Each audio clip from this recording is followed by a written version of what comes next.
Hey, how you doing? This is John, and welcome to John's Long Box. Today, it's Sunday Comics, one of my favorite things that I do. I love doing this. I'm just moving a little slow, in case people don't know. I'm wearing this neck brace. I shaved my beard. I think low sugar. I fainted while driving, and I had a very up close personal conversation with the tree. Tree didn't like what I had to say, so he fractured my spine. Not my spine, my neck. My spine is fine, but my vertebrae is fractured. So I'm moving a little slowly today, so please bear with me. First thing is first, let's all enjoy coffee. Everybody, let's sip together, please. Yeah, this is some serious gourmet shit. As always, it's by Tim Hortons Coffee. My wife turned me on to that. Second best thing she's ever done for me. First thing, leave it to your imagination. All right, so let's check out this wonderful comic. For those of you who've been following me a while, watching, seemed a little off. Does everything look good? Everything sound good? For those of you who've been followed for a while, you'd know that I've done this on Sunday Comics, but now that I actually have an audience, it's kind of fun to do this again. But let's do our due diligence and talk to the chat. Hey, PJ Misley, how you doing? New names. Oh, I love new names. Love old names. I love everybody. I'm just love. So, thank you, Haldir. Haldir, I haven't seen you in a while. Good to see you. Check out Heroic Tales, Fund My Comic. Yep, like my Fund My Comic campaign has my exclusive Pat Broderick cover. So you only can get it on Fund My Comic. And as a juxtaposed, a dilemma, a contra, whatever you want to say, I also put it on Kickstarter. You know, I wanted to see how everything works. So I did I'm doing a short Kickstarter campaign. It's the only way to get the Michael T. Gilbert cover. We just hit a little bit over the 50% mark for funding. I would love to pull the trigger and do that Michael T. Gilbert cover. Oh my God. And cool news. Yesterday, my wife and I went down to Staples and hand scanned the Mike Gustovich cover, and then I sent it to Daniel to get colored. So cool. You know, Mike Gustovich, everybody who saw it says it's their favorite. Not to be mean to Michael T. Gilbert and Pat Broderick, because they're all my babies. They're all my favorite. But I guess it's because it's the new hotness, but it's awesome. Haven't showed anybody yet because it has the main villain on it yet. I still kind of want that to be a surprise. I got my Substack for Heroic Tales. Man, Haldir, I'm going to double your pay. Your pay is double. Don't tell Marcus. Oh, there's Marcus. Oh, what the hell? I'm in a good mood. Must be. I'm not on painkillers. I was going to make a painkiller joke, but I was going to say I'm on pain. I'll double all my moderators' pay. How dare you not be on time after? I know. I only think of myself, Dirty Fatty. I know I should be going, what would Dirty Fatty want me to be doing? I know that's the proper way to handle things. I know that. I'm a bad person. Bad person. Okay. Haldir says, looks good, sounds good. Marcus is doing his due diligence. Doing his due diligence. All right. So I addressed everybody in the chat, got confirmation that everything looks good. We got some cool people. So there's no reason to hanker about. Let's see, is there any channel business I need to discuss? No, not really. Oh, some fun stuff. Super fun stuff. I was talking with Oscar last night. For those of you who don't know who I'm talking about, Oscar Carreno is he colored Unheroic Tales. That was drawn by Ron Mosicki, and he's also coloring the Mary Sue story, and he just finished coloring the cover to the Mary Sue story for issue 2 of Heroic Tales. So we're chugging along. Well, I have a side project that I'm going to be doing. The only way to describe it is Love and Rockets meets Crisis on Infinite Earths. So, long story short, the superheroes in that story are the comic book superheroes in the Heroic Tales universe. Does that sound complicated? I have to cross my T's and dot my I's. Everything has to be connected. I have a horror western that I'm trying to figure out how and why, if it violates any of the rules that I'm setting up for myself in Heroic Tales, because I want everything to be one interconnected universe.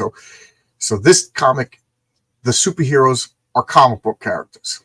Okay, so even in the world of superheroes, there's comic book characters that are superheroes, and the main comic book character is Phenomenal Man. So there you go. It's supposed to be a little silly, it's supposed to be a little over the top. Phenomenal Man is not the kind of superhero name that I would use in Heroic Tales, because that's the real world, But in the real world, they read comic books, and their comic book character is Phenomenal Man, who is a blatant Superman ripoff. So this is how I work with my artists. So Renzo got sketches of all my characters, beautifully rendered by moi, and now Oscar's getting comic book characters. So I'm spoiling it, but who cares? This is fun. But the rest of the characters, the name of the comic book characters, the name of the comic book company is Top Comics, and the top 10 are the that's the superhero team within the comic book company. So Eddie, the guy who's the main character of my story, Eddie, he's a fan of Top Comics and the top 10. So Oscar will be drawing the superheroes, and Tonic Bowl will be drawing the adventures of Eddie and Eddie's various misdeeds. So how's that sound? So I think the proper way to do it would be to have Oscar draw all the superhero stuff, and then send it to Tonic Bowl, who will draw all the real life stuff. So that's chugging along too. So Jimmy's here. John, if you think you should see the Sasquatch. So Jimmy's starting the rumors that I meet up a Sasquatch. But I just would like to say right now, to stop the rumor, no, I did not beat up RJ from the Fourth Age. But Jimmy is one of my childhood friends. Jimmy, believe it or not, last night I came up with a wonderful way to introduce your character. Jimmy plays he's the magician superhero of my world. So I came up with a good way to write his origin story in a future issue of Heroic Tales. So there you go. And Jimmy, maybe we'll co-write it. I asked Jimmy if he would like to write a story. He jumped at the chance. So maybe we'll co-write it someday. Let's see. I'm already working on 3 issues right now. I need to see a psychiatrist. Okay, so let's take a look at this. Is Marvel Comics. My light seems a little off, and last time I reached up for my light, I accidentally turned off my computer. So, all right, there you go. That it was just tilted. It was driving me crazy. All right, so this is Marvel Comics Group X-Men Annual number 3. Okay, and I just discovered that I'm missing number 2. So I have X-Men Annual 1, and I'm missing X-Men Annual 3. 2. I love this corner box over here. I know I'm pointing out ridiculous stuff, but I just love this. And this is 1979. 75 cents. 1979. And this cover, I'm trying to see if you can see, is it autographed anywhere? No, it's not. But this cover is by none other than Frank Miller. So here we got Frank Miller drawing the X-Men. And I think it's, Marcus, you could correct me, right? This is Frank Miller inked by Terry Austin. Is that how the cover goes? And I just love this. Archon. I love it. It's funny because this bothers me, but at the same time, it's cool that Cyclops blasts this shield and then it refracts. And every refractory beam is bigger than the original beam. Bothers me, but it looks cool. I just love this. Frank Miller and Terry Austin. Yes. And I'm going to brag for a second. I didn't look this up. I just recognized the 2 art styles. That's when you've been reading comics for decades, you start to recognize art styles. And believe it or not, I'm saying that too much, so I'll drop that phrase. I was in my comic book store, The Incredible Pulp, and there was Larry, the owner, had a drawing of all the DC characters. I don't know where he got it from. I've never seen it before or since. And every character was drawn by the artist who made that character famous. And he was like, I bet you couldn't name all these artists. And we had like a small group of all the customers. And I was like, oh, okay. And I was the only one who got everyone. And he was like, you cheated. I was like, how do I cheat? I'm standing right here. But I won a contest. So I will say that I am the New York, and therefore, since New York has the UN, and the UN being the capital of the world, so I will say that I'm the world champion of recognizing comic book art styles. All right, and if you want to dispute me, you got to come to New York, find this picture that Larry has, and beat me. That's the rules. All right, so we got this wonderful blurb over here. Cyclops, Storm, Banshee, Nightcrawler, Wolverine, Colossus, Children of the Atom, students of Charles Xavier. How do you guys say it? Do you say Xavier? Do you say Xavier? I always say Xavier. Xavier. Mutants, feared and hated by the world they have sworn to protect. That's because the X-Men are jerks. The X-Men are jerks. The X-Men causes their own persecution. These are the strangest heroes of them all. This is 1979. This is when, just check out these superhero names. These superhero names really inspired me. I mean, at the time, we had like the Fantastic Four, we had the Avengers, we had all the DC stuff. But now it's like Cyclops, Storm, Banshee, Nightcrawler, Wolverine, Cloud. These are cool names. We kind of take them for granted right now. But these were cool superhero names. I'm going to bring this camera a little bit closer, and I guess I'll move the comic. I hope you're having a blessed day. You know, I worry until Zach Khan comes by and blesses me. I feel like, oh man, if I don't get a blessing, and you know, bad things can happen. I probably wasn't blessed the day I crashed the car. Thanks a lot, Zach Khan. I say Xavier. Okay, yeah, I say Xavier too. To the point when I hear Xavier, I'm like, who the hell says that? Because I remember when I was living in Albuquerque, there was a little kid in my neighborhood, and his name was Xavier. And then there was and he pronounced it Xavier, and he spelt it with an X. And there was also another kid named, and he said he spelt it with a J, and he said Javier. You know, like more Spanish sounding, like Javier. You know, so, you know, but I think Xavier, like they said in the movie, I don't know. What did they just mispronounce it to like remind people that there was an X? Miller drew Cyclops' beam in perspective going away from him. The refraction beams aren't in any perspective. That's probably why it's bothering me.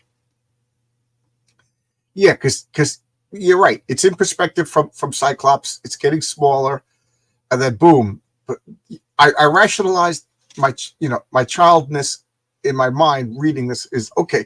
So this concentrated beam breaks. So these are wider, but thinner and less powerful. You know what I mean?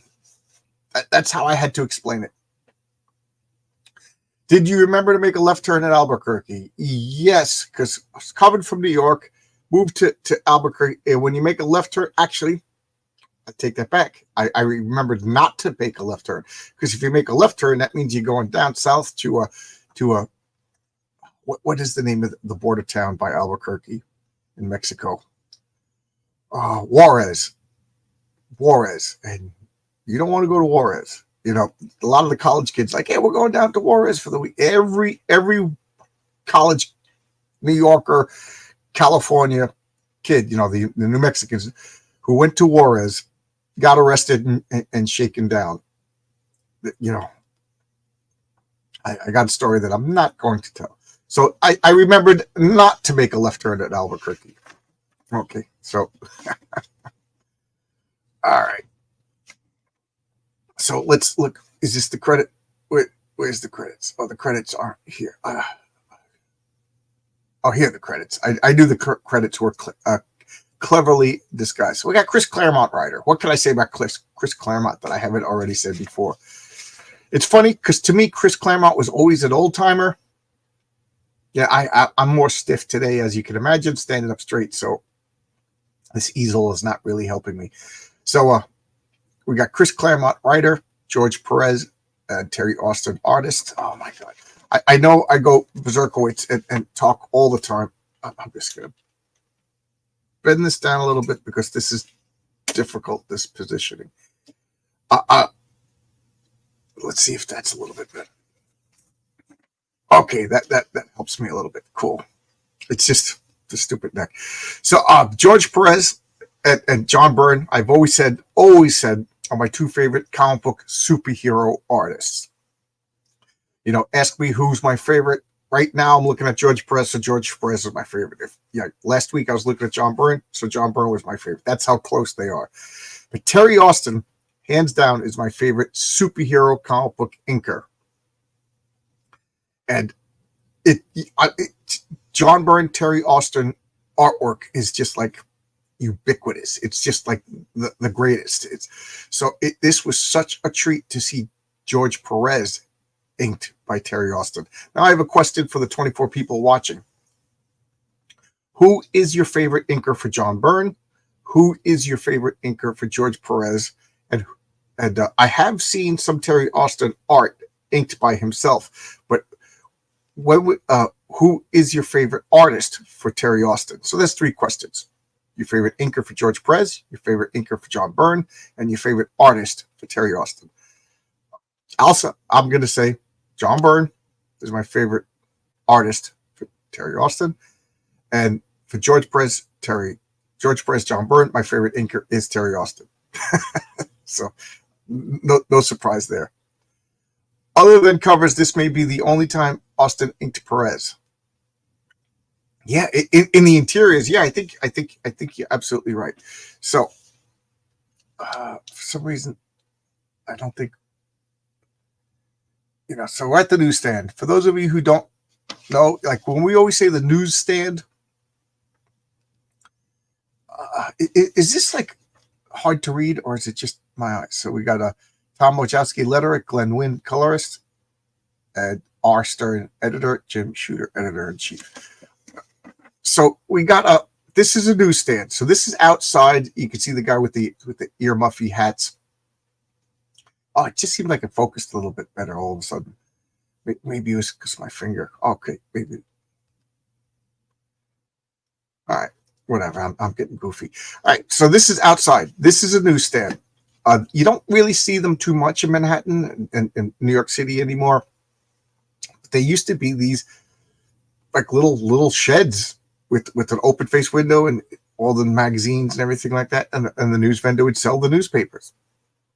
Outside, they had comic books, they had magazines, they had the dirty books, they had cigarettes, lottery tickets, gum, stuff like that. So you don't really see them too much anymore. There's a few, but they really don't sell. They sell soda, water, gum, things like that. But that's what they say when the newsstand. So when I say the newsstand, I'm talking about spinner racks and 7-Elevens and stuff like that. But the newsstand to me is just a blanket term for all comic books that are sold except comic book stores. So I think I confused a few people a few times. I had to clarify what I was talking about when I said the newsstand. So look at this. We got buildings. They're just talking chit chat, and then kablammy! Look at that lightning bolt. Look at that lightning bolt. Oh. I mean, is it just me? But it looks like there's a light source on this. Like it looks like the page itself is emitting light. It's just so expertly colored. Oh, it's so good, And we got this freak showing up over here. It was admittedly a Conan ripoff. So this is Archon. Oh, Archon shows up, and look at he's got black arrows, he's got red arrows, and he's got yellow arrows in his holster. Just look at that, the smoke. What's going on? And And cut to, the ground is dazed, the ground is singed, and he's just like, twice have I journeyed to earth, once to destroy, once to conquer. Now, though it shrivels my soul to do so, I've come to beg. And what is he doing? He's going to Avengers Mansion, a mansion famous throughout the world ever since the day it came to be the home of the Avengers, of the Mighty Avengers. Now, a little bit of real life trivia. Avengers Mansion really exists. It's called the Fripp Mansion and Museum. So I think it was a museum, or it was a mansion that has become a museum, and it's there. And it's funny because the last job I was working in Manhattan proper, I would walk by it and I'd look at it. I'm like, this looks familiar. So I took a picture of it, and then I looked it up on Google, and lo and behold, yep, that is the real life location for Avengers Mansion. That's what Jack and Stan and those guys would do: use real locations, things that stand out, and make them comic book locations. Like, I'm pretty sure the Merchant Building, which is what I worked in, which was home for Marvel Comics for a little while, was the Baxter Building.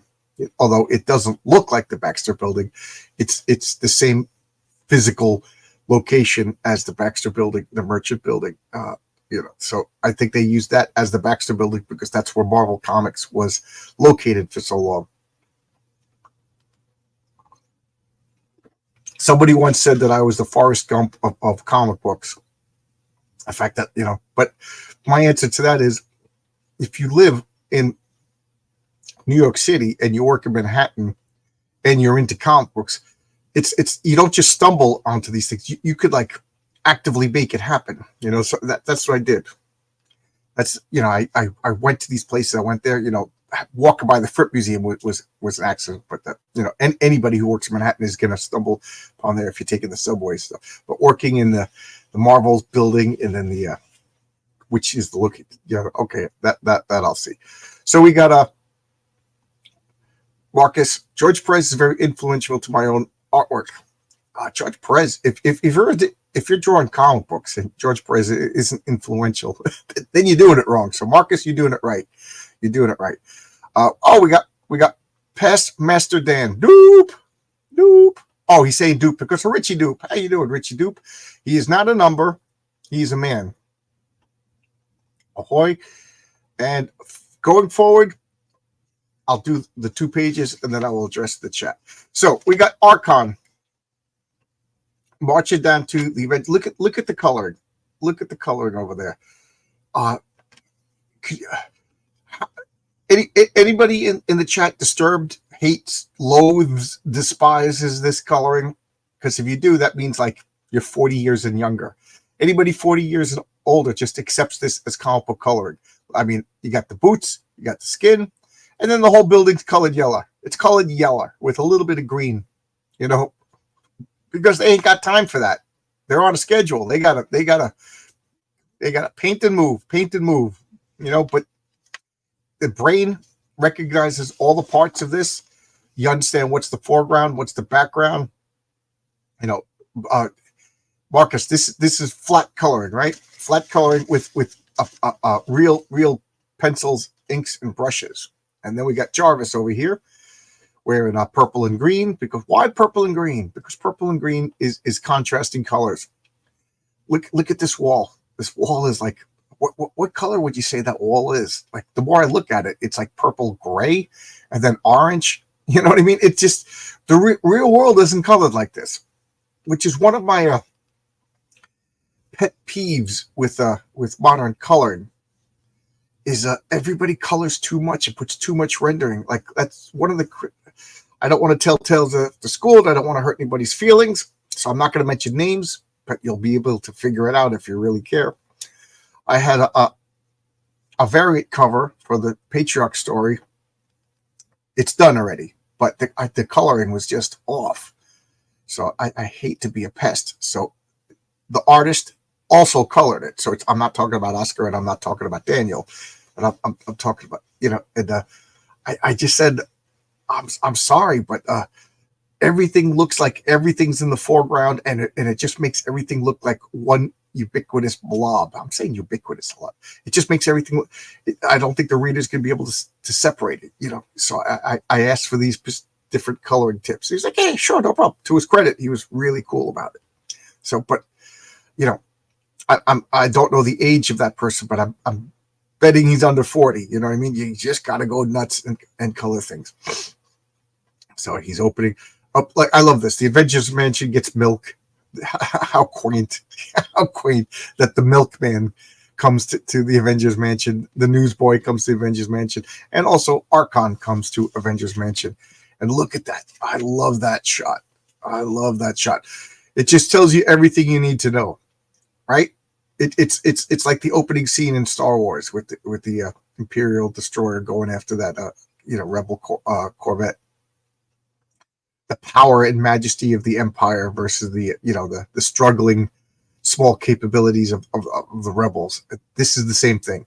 Look at the power of Archon. You know, just the abject like terror and astonishment on Jarvis's face. So what is he doing? He's asking for Thor. I need Thor.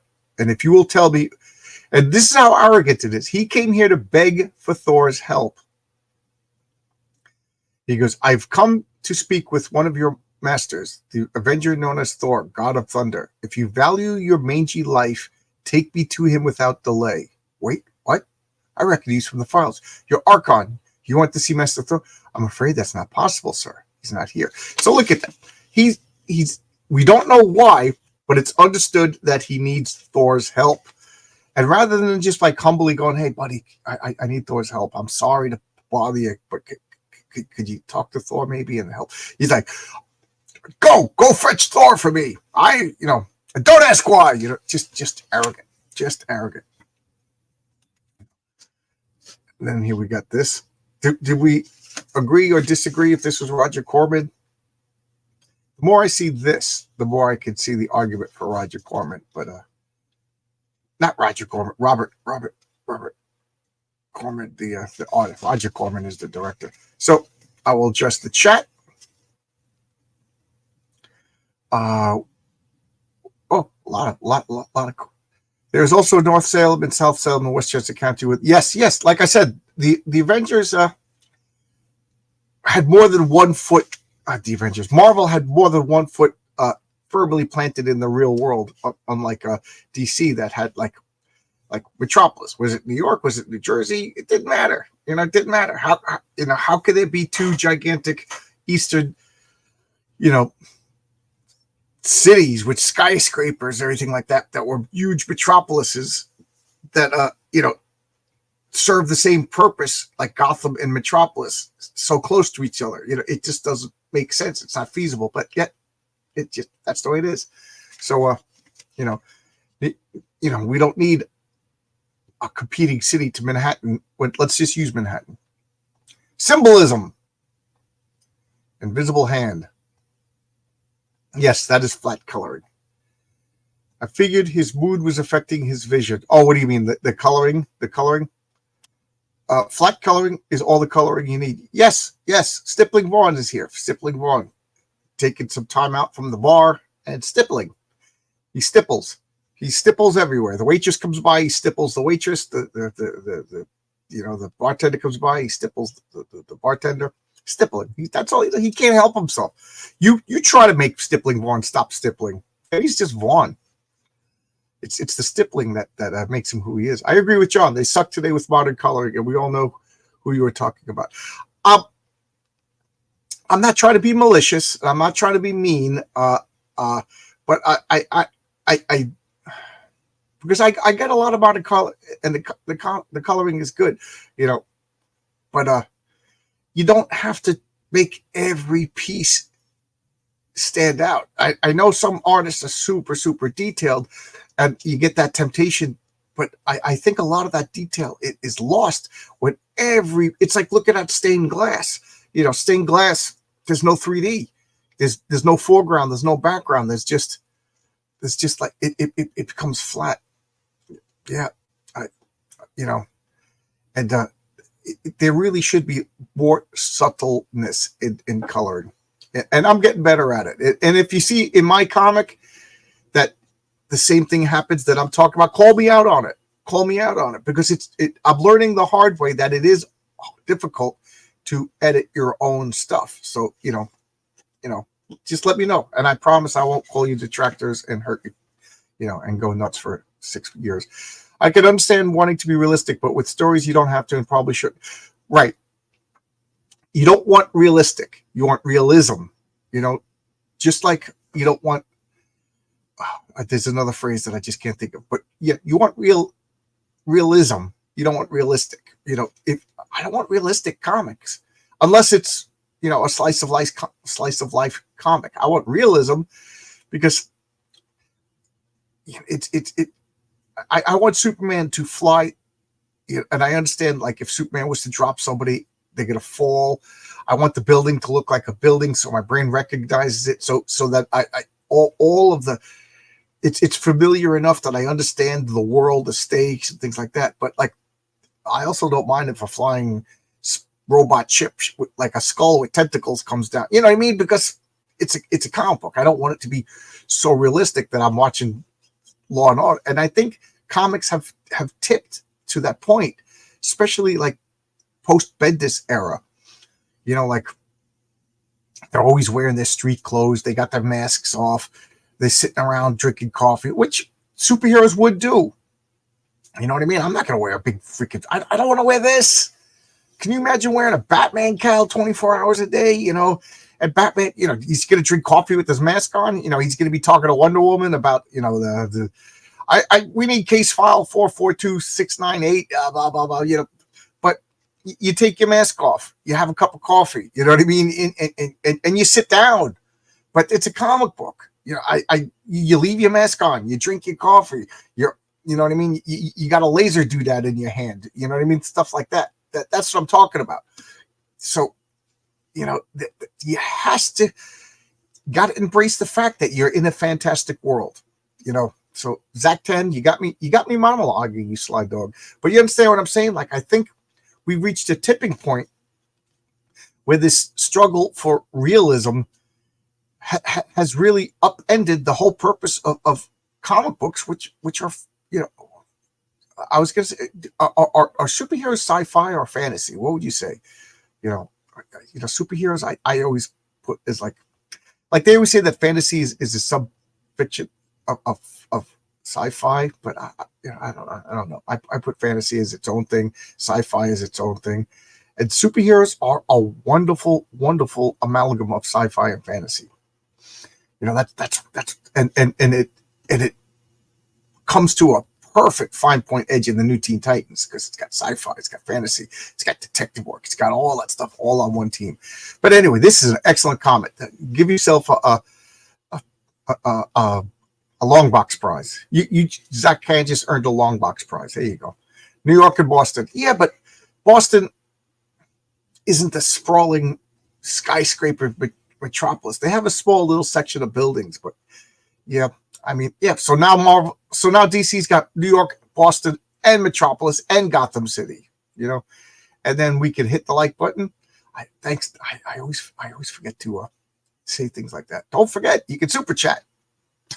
You know what I mean? Then I always feel like a cam girl when I said, "Hey, DCC, good to see you. Hey, John, great to see you. I hope you're well, mate. You're looking younger, mate." I was going to joke and say, "Where's John?" That's fine. Joke. If we don't joke, life is miserable, right? Always joke. And I promise you this, I've made this decision when I started this channel, that I'm always going to accept everything in the best possible spirit, unless I know 100% you meant it in the meanest spirit. So yeah, joke. Like, I'm going to get mad that you say I look young. Tree Green Tree Goblin HD. How's the injuries feeling? Well, it's affected my ability to read. What is that, a potato? I like that avatar. Hey, Dan, I like how people are commenting. I like how the colors look on my Color E-Ink e-reader. Look, the palette of the screen is only blah, blah, blah colors, so everything looks kind of like, oh, okay, that's cool. Haldir, could you screenshot and put it on Twitter so I could see what you're talking about? That's kind of, I'm kind of interested in that. Stippling Vaughn, the story is too realistic while the art is amateur hour. Good point. Good point. Good point. That's why, if I may push my comic again, Renzo has that perfect comic book to realism ratio that I was striving for. You know, Renzo could do a fantasy story, he could do a detective story, he could do a superhero story, and it looks like, to me, the way a comic book should look. It's not photorealistic. I don't want that. You know, if Renzo was photorealistic, I wouldn't have reached out to him. But what Renzo does is he makes comic books, to me, the way comic books should look. And I absolutely love that. Nobody is going to believe that my comic book is the real world. They're going to believe it's a comic book world, which is what it should be. And I'd like to think that my writing style is going to encompass, I'm going to lean towards modern comics, you know, maybe 52%. You know what I mean? In like, you know, a little bit of like realism, but I there's still going to be 48% of like the childlike whimsy of comic books that we really are missing.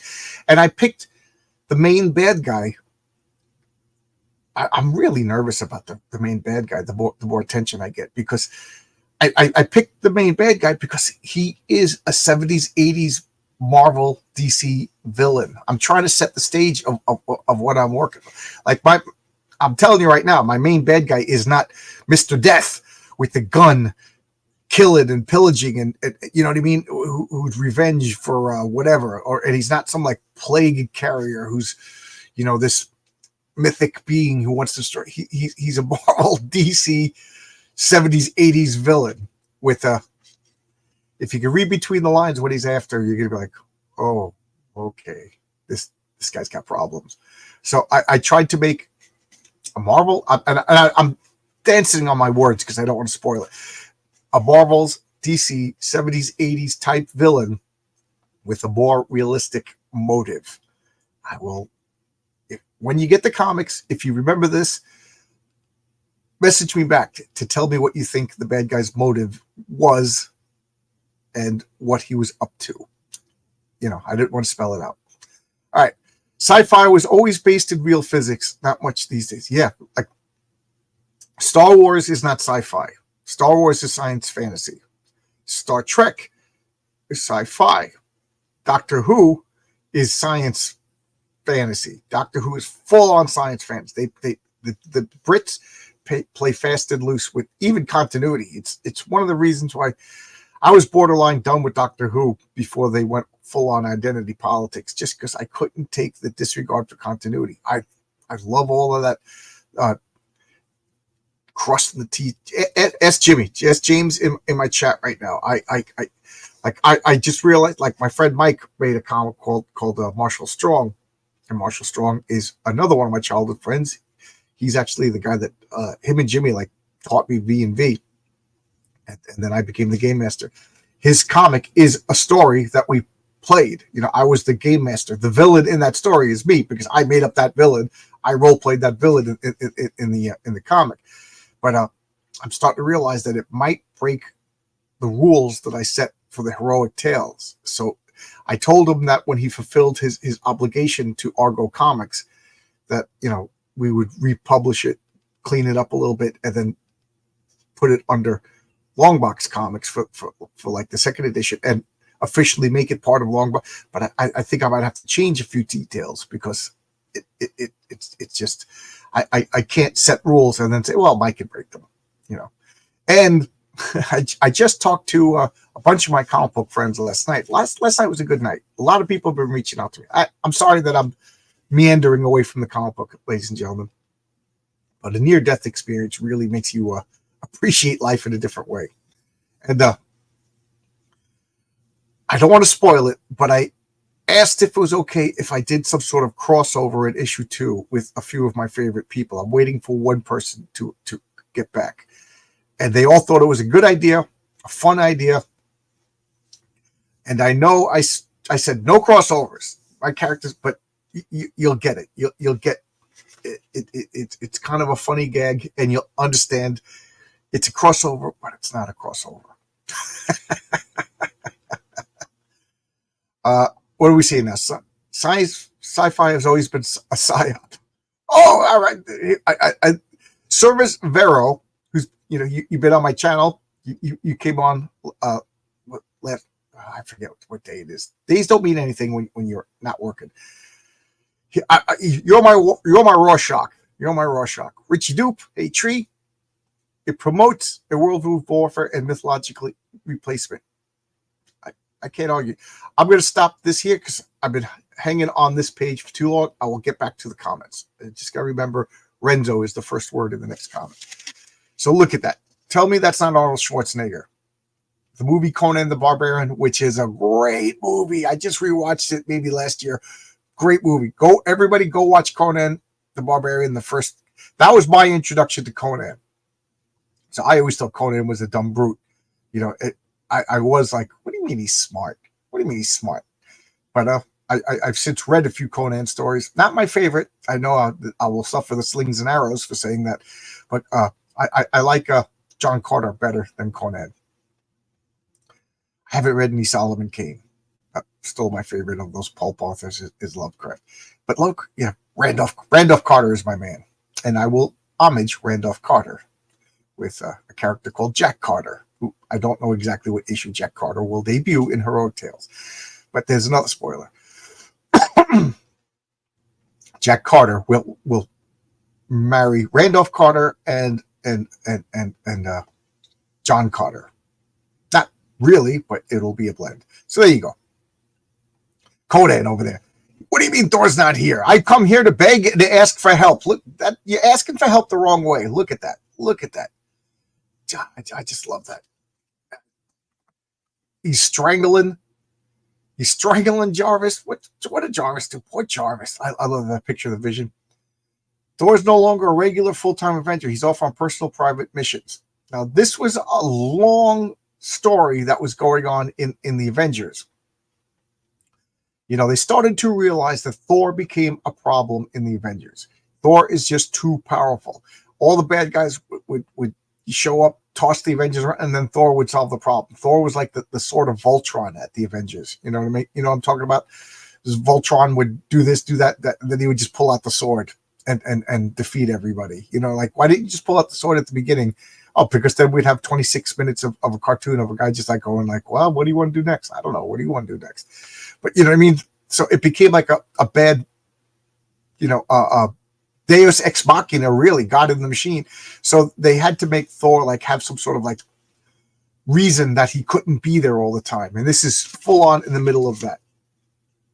So now I love this effect. Anybody know what this effect is called? It's drawn in like blue without the pencil line, and it's colored. So it gives like a ghostly apparition visage. And he's saying like, okay, we have a backup plan. We can't deal with Thor. Here is where you have to open your mind to me. I'll download this information, and we need to get this, our second choice, which is Storm of the X-Men. And I love this. Doesn't that just look powerful? Doesn't that just look powerful? So I will turn the page, and I will address the comments. And I don't think anybody will mind staring at this. Staring at this. Damn you, camera. Why won't you work with me? Why don't you like me? I don't think anybody will mind staring at that for a while. Okay, so what I say, Renzo, yes. Renzo is really good artist, reminds me of the Masters. Yeah, I joke around to Renzo. I say, I live in fear of the day somebody realizes what you're worth and pays you what you're worth, and you move on from me. Because he is a hell of a nice guy, first off, super enthusiastic and talented, and and you're gonna laugh, or maybe you won't laugh. I don't know. I don't know you, but I give him a script, and what he sends back is like exactly what I asked for. I don't know if other artists, and I don't ask for other artists. I mean, I don't ask what. if he works with RJ or Mark Polton, like how many times does he have to do revisions? How many times does he change it? But when I don't want to say that I'm super good or whatever, but like I give as much detail as I can for each panel. And yes, I do a full script, break it down into panels. Marcus got one of my scripts, so he'll back me up. But I'm not doing the Alan Moore thing. Well, there's got to be 14 cracks in the sidewalk on the left hand side next to the sun's got to be at 80. I don't do that.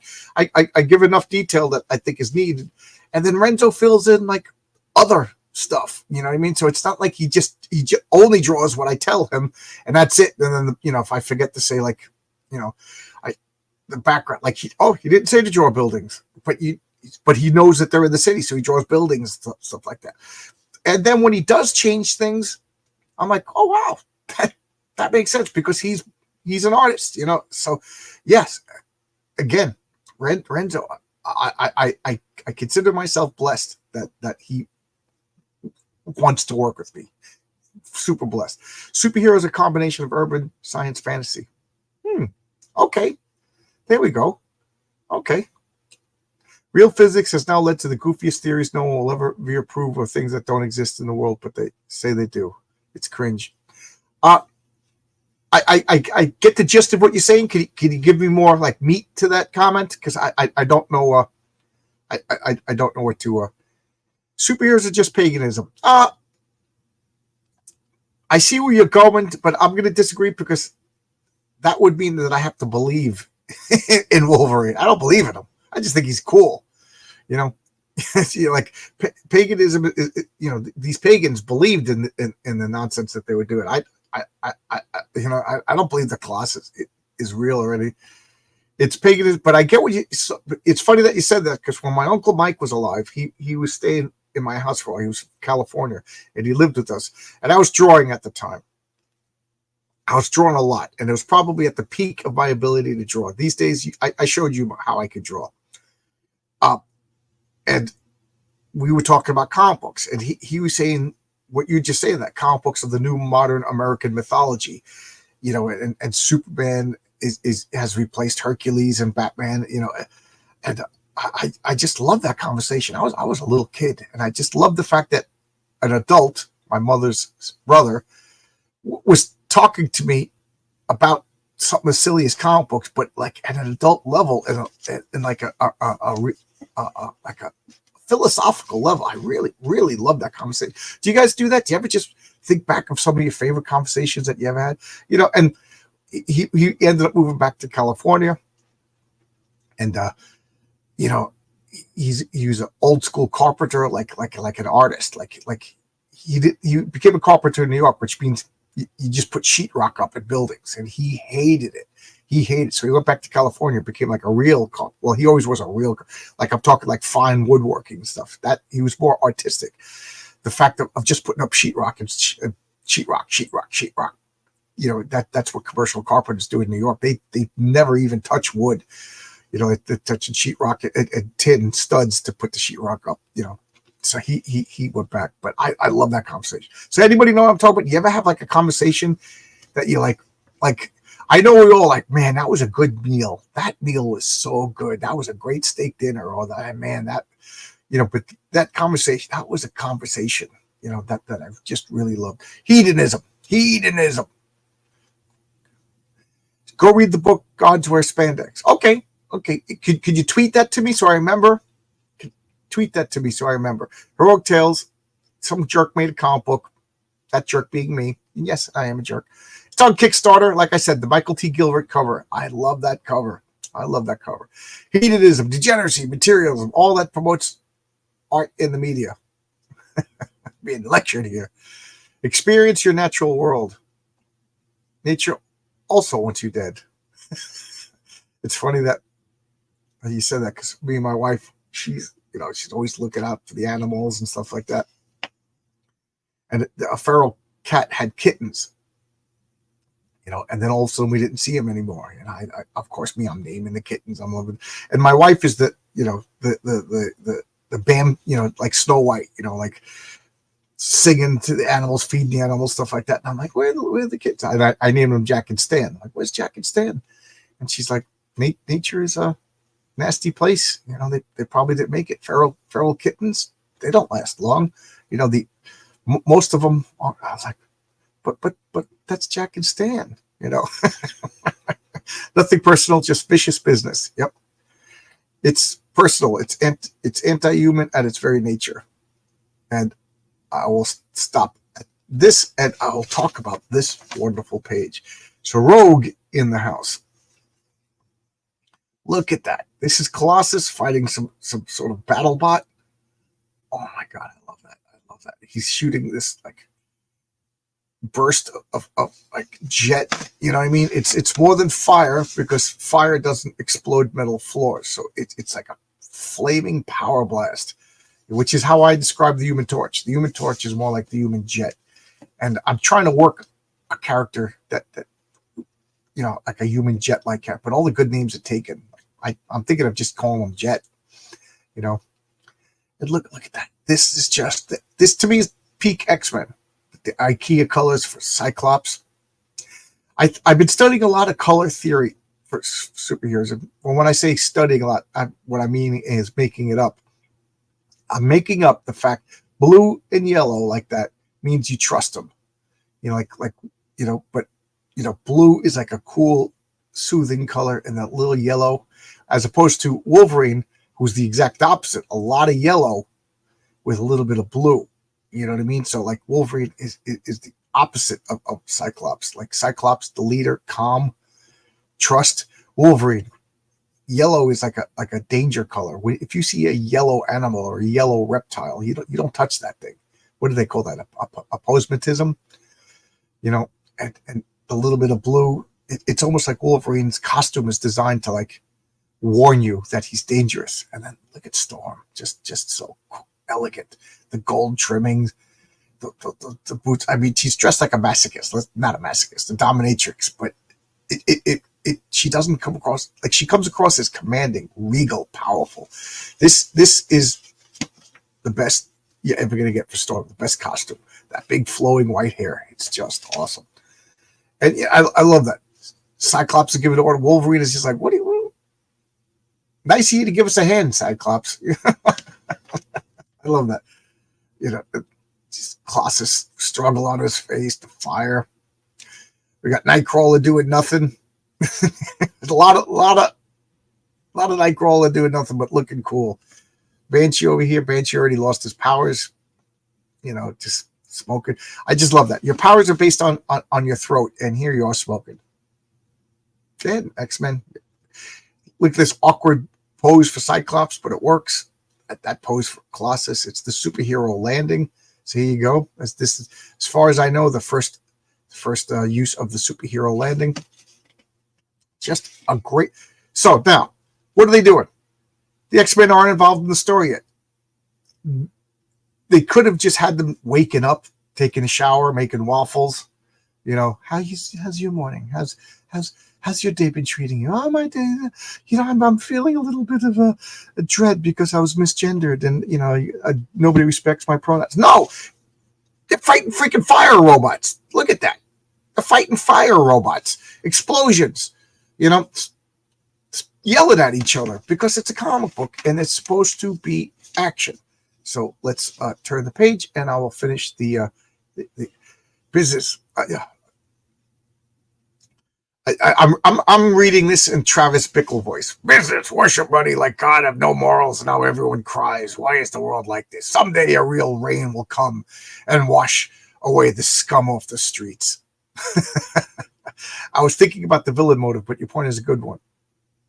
I like when it is Sunday, and Servo Vero is going to make sure we go to mass. It's Sunday, we get it. We serve God, worship God. How can we talk comics? His motive is $1 million. Oh, you're talking about my villain. I almost said his name. Please, guys, let me know what you feel about the villain. Let me know what you think about the villain in number one. Everybody knows Boss Moxie, but he's not the villain. The truth is far from them.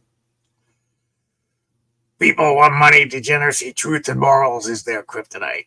Somebody, they will ask me to save them, and I will look down and say no.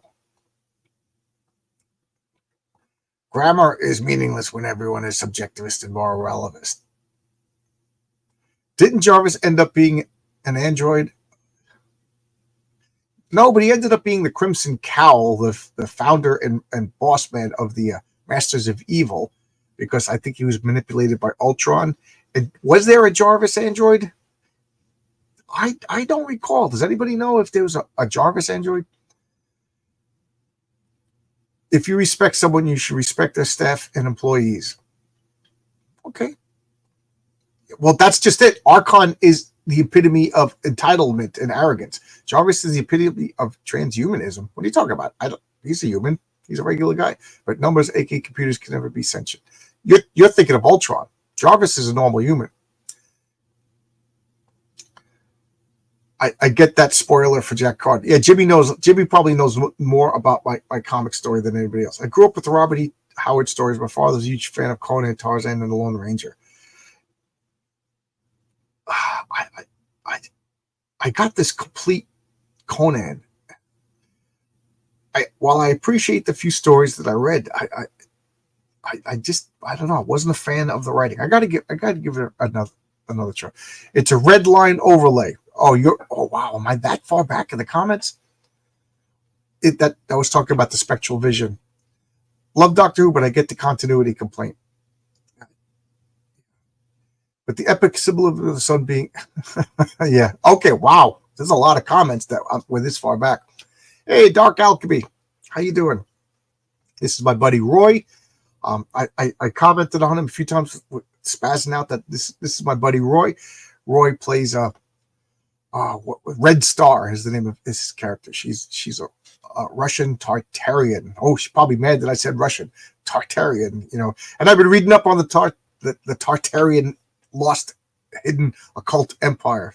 Interesting stuff. Fodder for story ideas. That's more of a Jedi thing. It's a real religion in some places. People choose to believe that. Wow, I can't believe how far back the comments. Yeah, John's scripts are clear and he knows how many times. Oh, okay. Marcus is touching upon. I always have before I sent the script to Marcus. So this is in the way back times. I was having difficulty of how much dialogue to put in panels. This is a Chris Claremont comic, so you're going to get a lot of dialogue per panel. He is the exception rather than the rule. So I listened to RJ from the Fourth Age. I listened to RJ's advice, and RJ recommended Will Eisner's, sequential comics and art book, which is the textbook on comic book making. So Will Eisner said a typical panel should have. I'm trying to see if any of these. Okay, this is probably more like it because this isn't Chris Claremont. This ad right here, but it should have like right over here. One guy says something, one guy responds. That's it. That's it in the panel. And maybe, just maybe, you could have the original guy respond to the response. So I took that to heart, and that's how I break up my panels. And now how many panels do I do in a page? I can't answer that. I don't know. It just feels right, but like I do know that this page, and then I try to have like oh, what's going on here? So when you turn the page, there's a reveal. I'm trying to be aware of that. Am I successful? You guys tell me. But yes, so that's how I break down panels by like a conversation beat. You know what I mean? That's really how I do it. So thanks for bringing that up, Marcus. It's not paganism as much as myth. It's similar to what Homer did with Homer Simpson. He when Homer Simpson's telling stories, I know what you're talking about. I'm being facetious. Yeah, your scripts are clear, and you know how much little dialogue could fit in the panel. Thank you, Marcus. Thank you. Guys, you don't understand how nervous I am. $20 on Amazon. Unfortunately, I don't remember exactly what you're talking about. $20 on Amazon. Rogue in the House is a famous Conan. Oh, wow. 40 years later, and I'm finally getting the reference to the title. Thank you. Flaming power blast. Yay! Homer was a pagan. Yeah. Everybody was a pagan. At the time, he wasn't. That was just religion back. Good point. Well, pagan is from the Latin word paganus, which means countryside. You know what I mean? So I don't think Homer was a pagan because I don't think he was a country yokel. Pagan was what the city dwelling Romans would call all of those hillbillies, and their old timey hillbilly religion. So Homer definitely wasn't a pagan if he was a real person, if he really existed, because he was, a city dweller, modern city dweller. So, pagan. Well, I take that back. In the time of the Roman Catholic Church, they would call it, the cities and metroplexes and populated areas would convert to Christianity. But those scary hillbillies still worshiped the old ways, and they were pagans, paganists. They were country folk, with their witchcraft. So maybe you're right. I just argued myself full circle back. So I like to do that, talk things out until I understand what I'm talking about sometimes. You know what I mean? Like my wife will look at me and she knows me well enough to understand that I'm working a thought through. So did I make sense? Did I make sense? At the time he wasn't. That was yes. Okay, that's what. This will be the last comment until I'll go back. I paint a lot of miniatures. Good guys blue, purple is royal, or cultist, or evil wizard. Red are bad guys. They bad or bad guys or guards. Yeah. Although we do have Spider-Man and Daredevil as good guys, but Spider-Man is balanced by blue, and Daredevil is playing up on the fact of devil. You know what I mean? So he takes the evilness, the horror of red, and embraces it, uses it as his thing. Good. I love this kind of conversation, guys. Thank you. So look at this panel over here.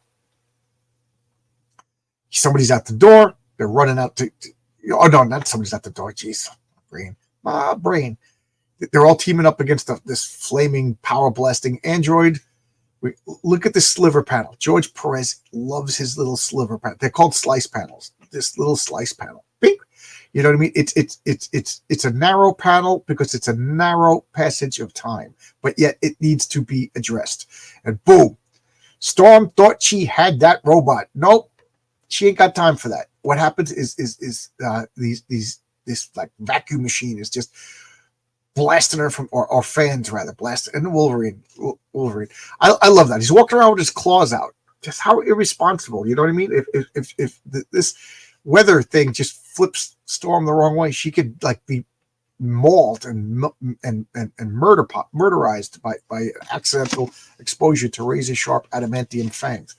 So just like you got to have good trigger discipline, Wolverine, you got to have good adamantium discipline. But does who among us has good adamantium discipline? And then Wolverine's going, what is he going to do? Is he going to slice the atmospheric differences? My camera keeps refocusing and changing. It's driving me crazy. No, tentacles. So the tentacles pull him out. She's starting to freak out. Does anybody remember what Storm's weakness is? And Cyclops is realizing that Storm's about to freak out. You know what I mean? Just look, you can't. So what is Cyclops doing? He's doing what a good leader does. He's trying to take command.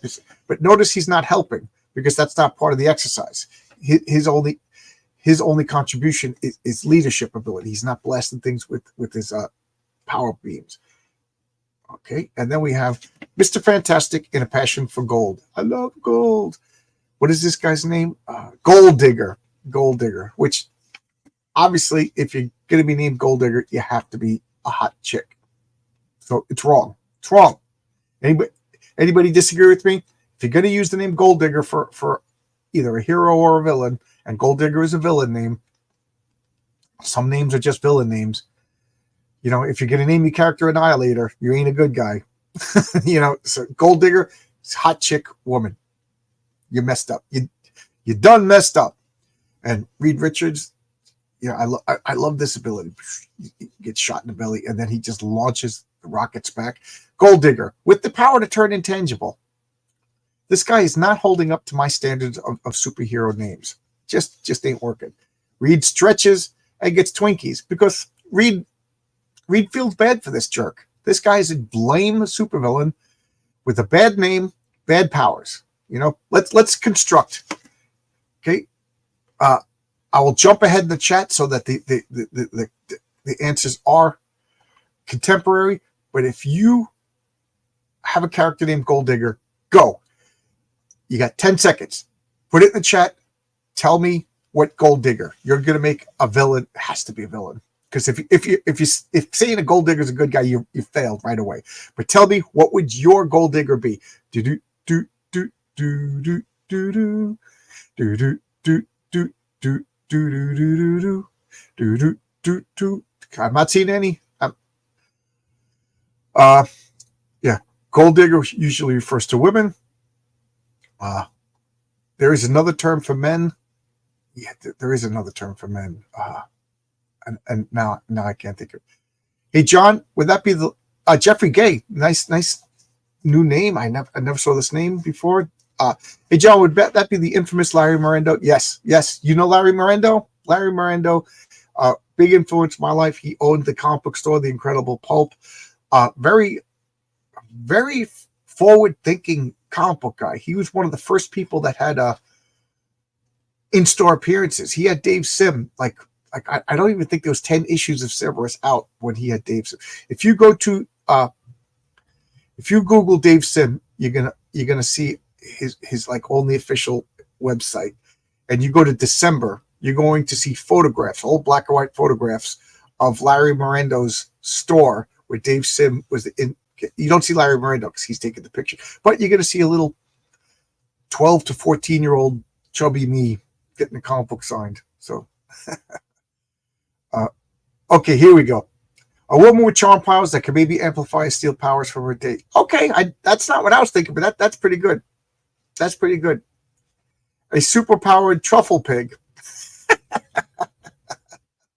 So I'm going to scroll back to where I last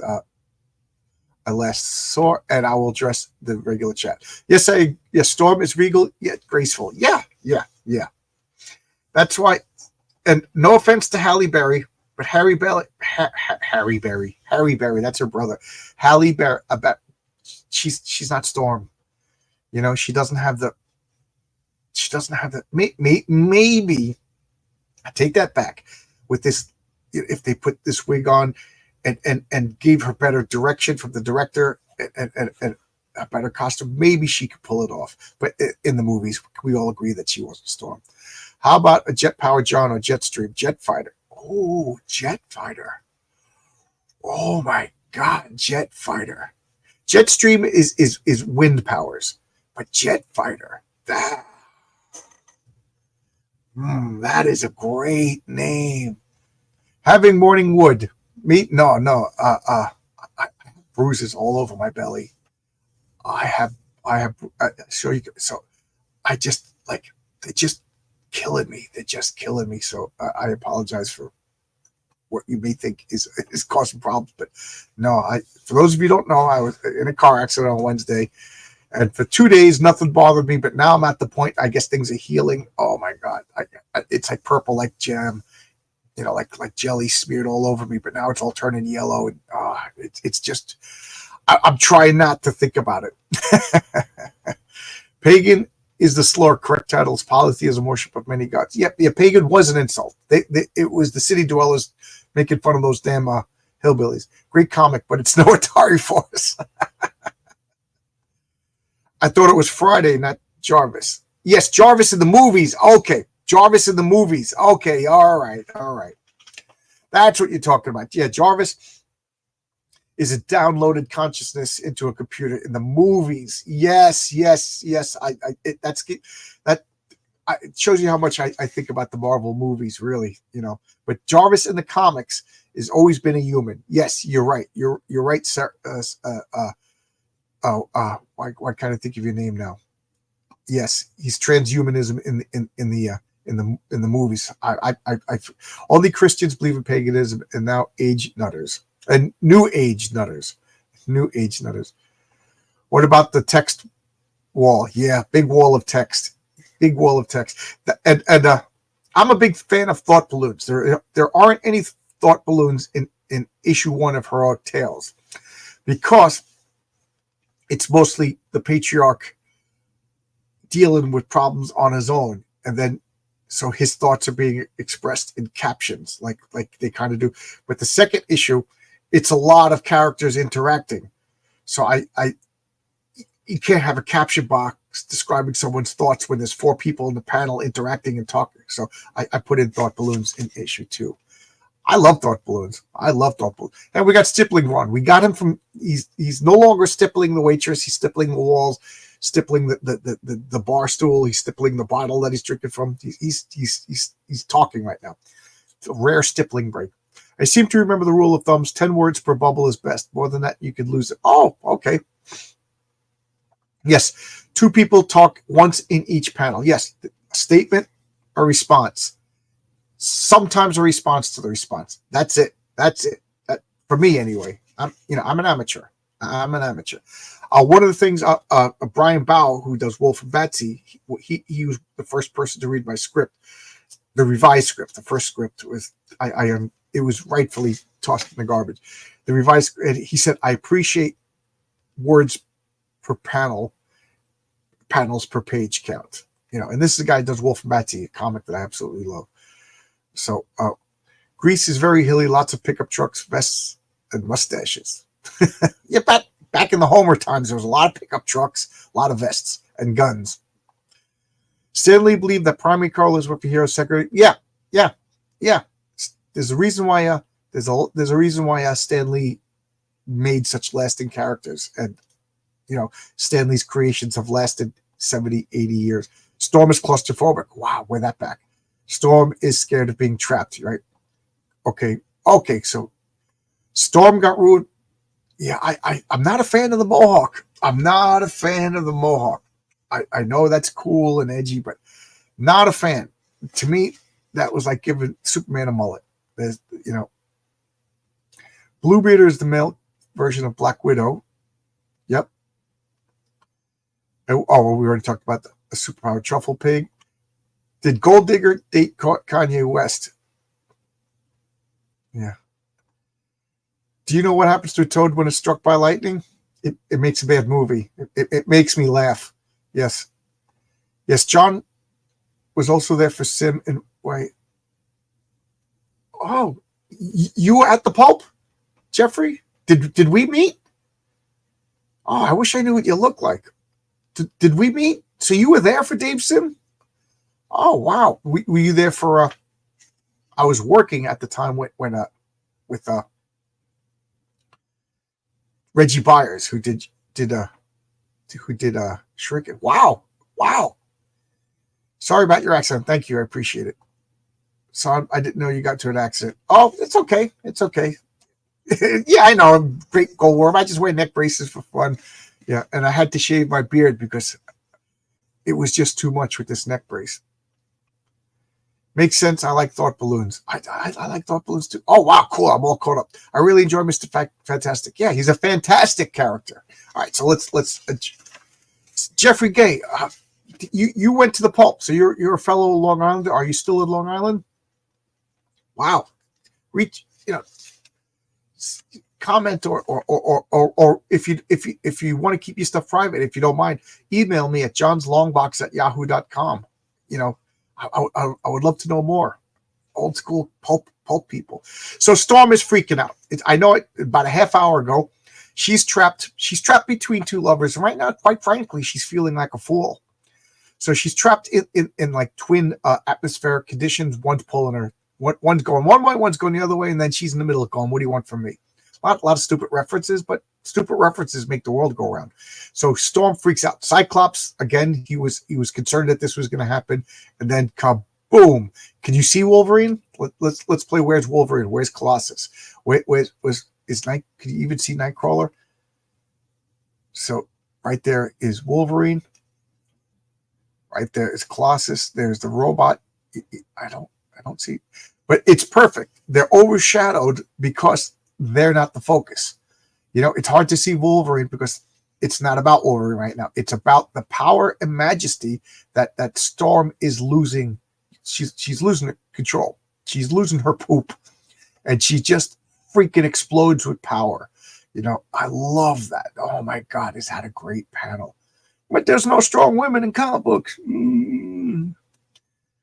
Whenever I hear that, there's no women, no strong, you just turned into the guy from Sling Blade. No strong women. Fried potatoes. No strong women in comic books. I need my representation. And look at this. So this blade just smashes through the window, and Banshee.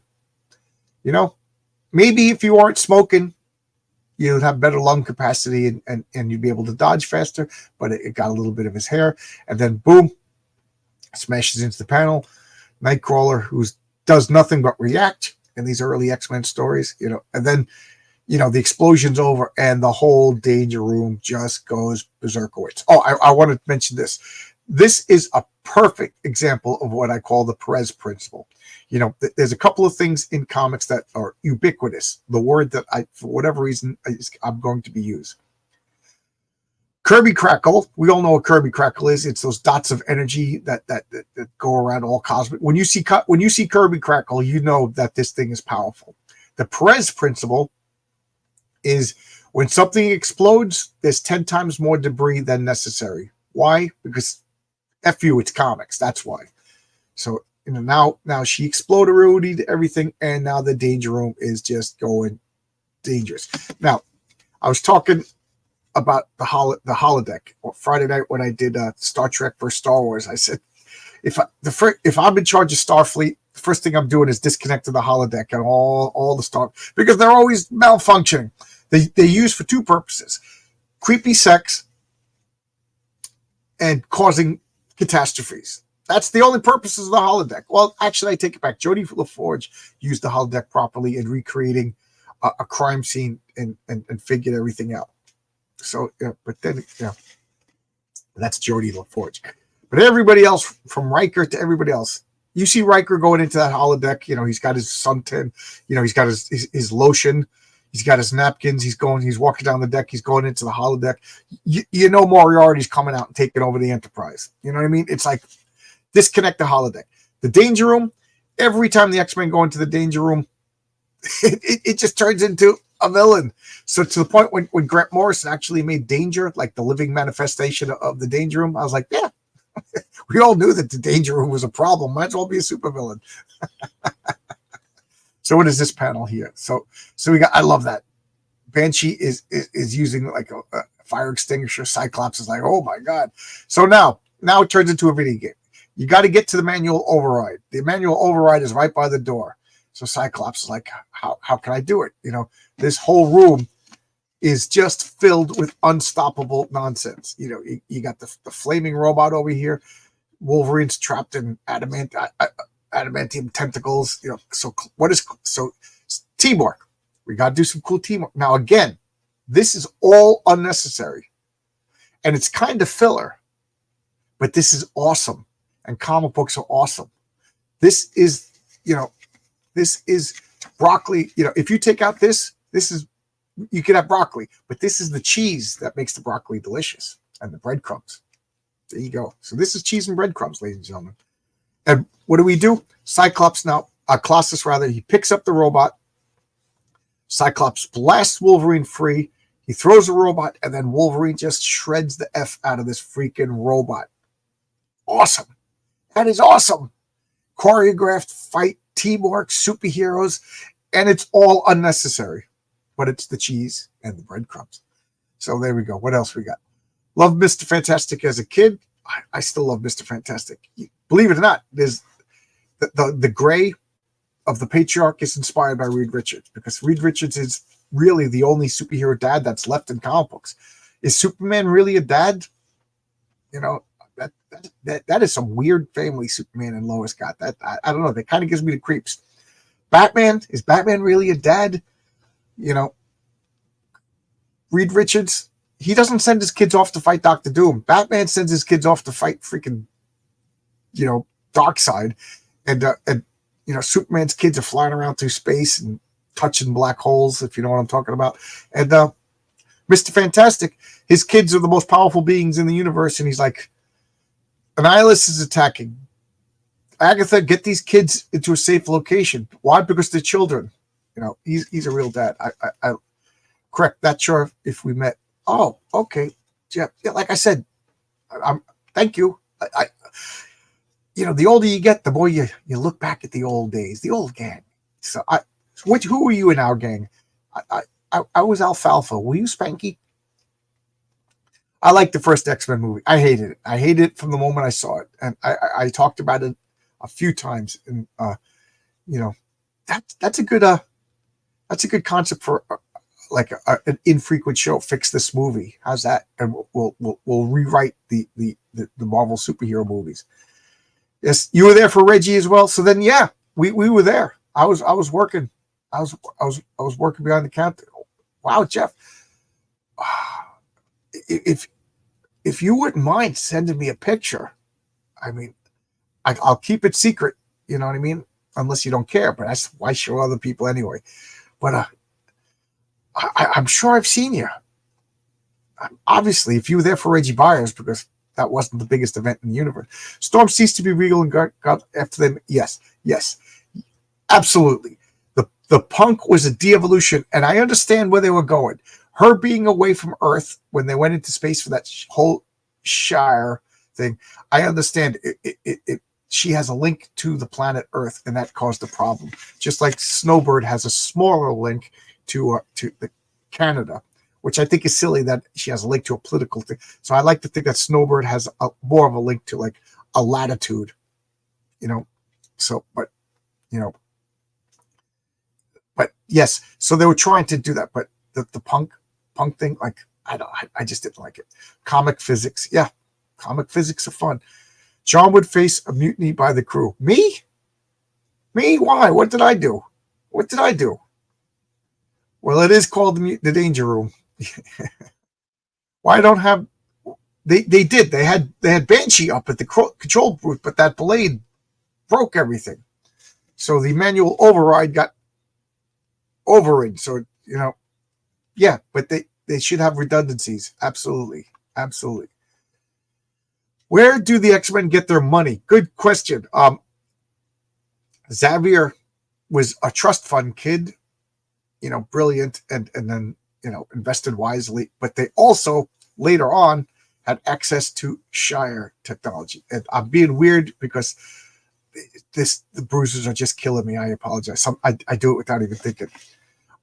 So they kind of explained away that the X-Men have access to all of this Shire technology. Bail Sunday chat. Everybody bail. Omni-Man is a dad. Yeah, that's a perfect example of a dad. Fix the movie could be like Clobbering Time. Yeah. Yep. I love Clobbering Time. I love Two Beards, One Comic. I still haven't heard from Kelsey. I hope everything's all right. Yep, my comic is on Fund My Comic right now. We'll do one more comment and then I'll go. Glad you're feeling better. I look 20 years. Thank you. I pronounce it Shire. Yeah, me too. I forget who asked. No, it was Tom. It was Vaughn Coleman on Twitter asked, "Does anybody care about the Shire in the X-Men?" And I said, "Absolutely. I love that there's politics in space to the point. Of course, you don't know it, but there's a lot of politics in space, and it is inspired by the Kree, Skrull, Shire, balance of power. There's three factions, and there has to be a balance of power. I love that. You got to have three. The Federation understands it. You got the Klingons, you got the Federation, you got the Romulans. Star Wars doesn't understand that, which is why the politics in Star Wars is quite lame, if you ask me. Even the George Lucas Star Wars. So I thought I got rid of that, but I didn't. Let's go to the next page. Ads. I love these ads. Look at that. You want? What are they saying here? Are you self-conscious because you're skinny? Oh, how the turntables. Back then they were giving you ads because the girls were, first off, what girls were reading this. Second off, You know, girls who look like that aren't reading comic books. You know, so are you too skinny? You know, to learn to defend yourself. We're still in that age of like physicality in the ads of comic books. Superhero dolls. Don't they know it's action figures? Don't they know it's action figures? Boys don't buy dolls. Boys buy action figures. Utility belts, terrifying masks. Look at that. Where are utility belt? The Hulk utility belt. Because we all know that the Hulk wears the belt with his face on it and has handcuffs, rope, and a walkie-talkie. It is the silliest concept ever. Okay, I turned the page. Let's address some of the chat. Okay, Dale A. You turned off the holodeck. That's all they have during their lonely space travel nights. I don't know, man. They got some hot chicks in skirts. At least they did in the original series. The original series didn't need no holodeck. They had girls in those skirts. They didn't need no holodeck. You know, that's all I'm saying. You put girls in pants, and all of a sudden you need a holodeck. Draw your own conclusions, okay? No good could come out of girls in pants. Kelsey was missing from the Graybeards. Yes. I like I said, I reached out to him. He hasn't responded yet. But I'm not going to freak out because I know that with Kelsey. You know, love him. Comic book people are weird people. Kelsey gets into this manic phase. He's probably working on something. At least I hope so. Because I know that there's family issues too, and I don't want to assume the worst, so I'll assume the best. Now it's one beard, a chin, and a comic. Here you go. That would be funny. One beard, one chin, one comic, and then have Don Chin show up.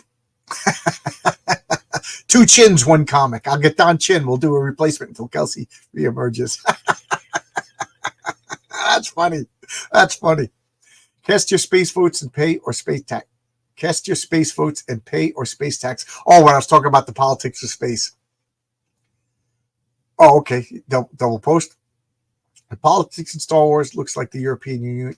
Yeah, because it's a monolithic structure that just makes decrees. It doesn't give a shit, about the constituents. Yeah, so you're absolutely right. Superhero. Let me do my mouth exercises. Superhero dolls ad drawn by Cuban school students and Joe. Oh, I didn't know that. That's cool. Is there a book of all comic book ads and who drew them in a story? Does anybody know anything about that? Man, I'm going to go for an hour and a half and we're nowhere near done. Nowhere near done. So Cyclops is getting command. Hey, Storm, you messed up. You got to fix this. Nightcrawler, run around a wall and do nothing. Whoops. Hit the ceiling. You know, so Colossus is running over to hit the emergency shutoff switch, and then the pinball wizard hits him. Boom. And he gets spatanged and katanged and patooied all around. And then look at this panel. Perez principle in effect. Wolverine's breaking stuff. Explosions near Cyclops. Cyclops is like, there it is. He's looking at it. There's the control. So what does he do? He focuses his eyes as narrow as possible and zips through all of the chaos and tick. Now, this whole cheese and breadcrumbs that I was talking about culminates in this panel right here. Everybody remember this panel.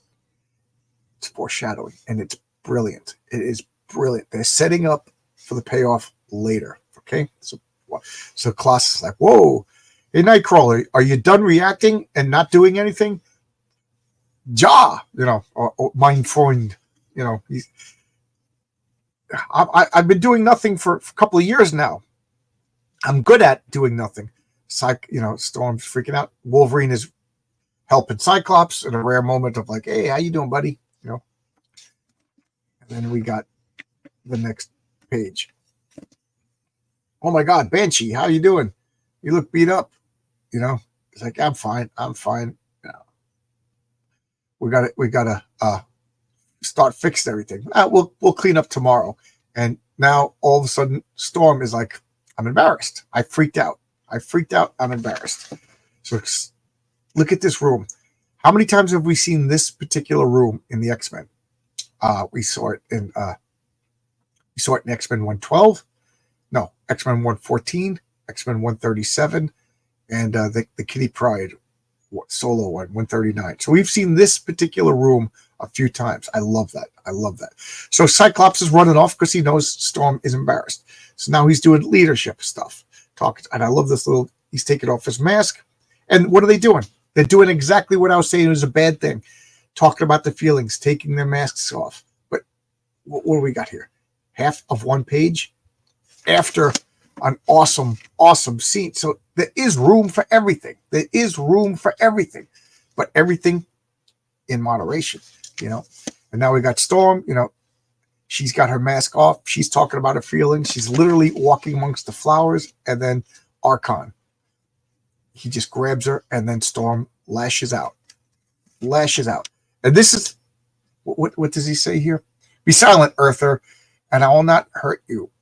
I am Archon, and you are coming with me. Now remember, he came to Earth to beg. On Archon's world, they beg differently. And then we got Storm, and look at the color. And yes, I am going a little faster.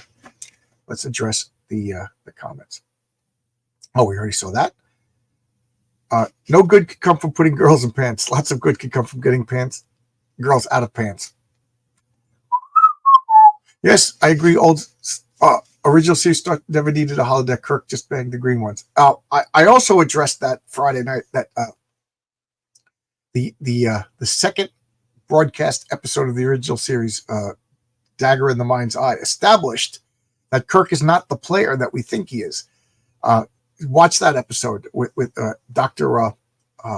Noel, and you'll see that they expressly explain that Kirk had a one-night affair with a subordinate, and he regretted it. Now, you don't regret anything with that actress who played Noelle. Oh my God, she's the hottest thing in Star Trek. But Kirk realized that fraternizing with subordinates is wrong. So from the very second broadcast episode of Star Trek, we established that Kirk never fraternized with anybody that he had authority over, to the point he was flirting. He started to recognize that he had feelings for Yeoman Rand, and then she was gone. You know, the in-story explanation is that he thought it was inappropriate, so he had it reassigned. The real story is I think she had problems with drugs, so she was asked to leave. But Kirk always had relations with non-Federation women. You know what I mean? Riker was hitting on everything that walked by him at 10 forward. Riker was very inappropriate. And forget about Dr. Bashir. Dr. Bashir was hitting on his patients while he was treating them. So Kirk gets this undeserved reputation as a cad when he's not. I thought Kirk was a gentleman. I find clothes. Oh, we got a Ferengi in the house. Hey, what rule of acquisition are we talking about? They Tasha Yard her. Oh, Yeoman Rand, they got rid of her. There's a couple of stories. Some of them are pretty nasty that I'm not going to repeat of why she left the show. So now we got the two old timers over here. We got Banshee is supposed to be legit like 45 years old. Cyclops supposed to be like 23 years old at this point. And then boom. So Storm reacted to Archon. Archon got blasted real good. Look at the Prez principal over here. Look at all the extra debris. And he's like, I recognize you. You're Archon. And he zaps him. And I love this because you could see the movement. It's just like Zark. I love that. Power blast just hits the shield, turns the shield sideways. He pulses. And what happens? The momentum sends him through the building into the pool. I just love that. And what do we got here? We got Colossus transformed. And he doesn't even know what's going on. He just says, Colossus, armor up. You know, Colossus instinctively listens.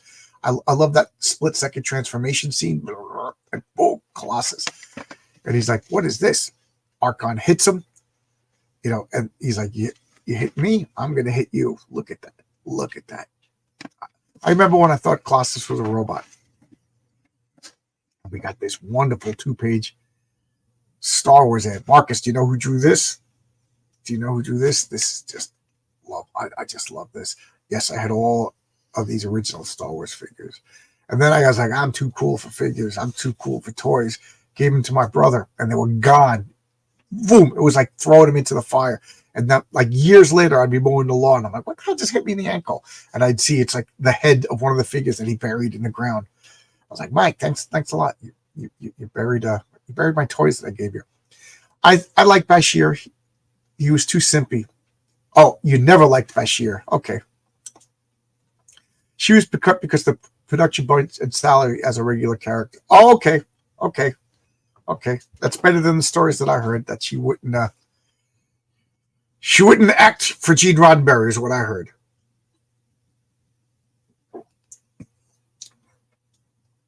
Graham covered it in the landing party. Guys, I'm trying to get so bad. I met Graham Nolan. I'm a Star Trek fan. I always comment in the chat of the landing party. I want to get in the landing party so bad. I want to be there.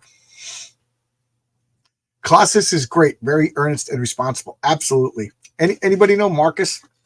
Marcus is probably getting himself another helping of eggs and bacon, which I don't blame him. Don't blame him.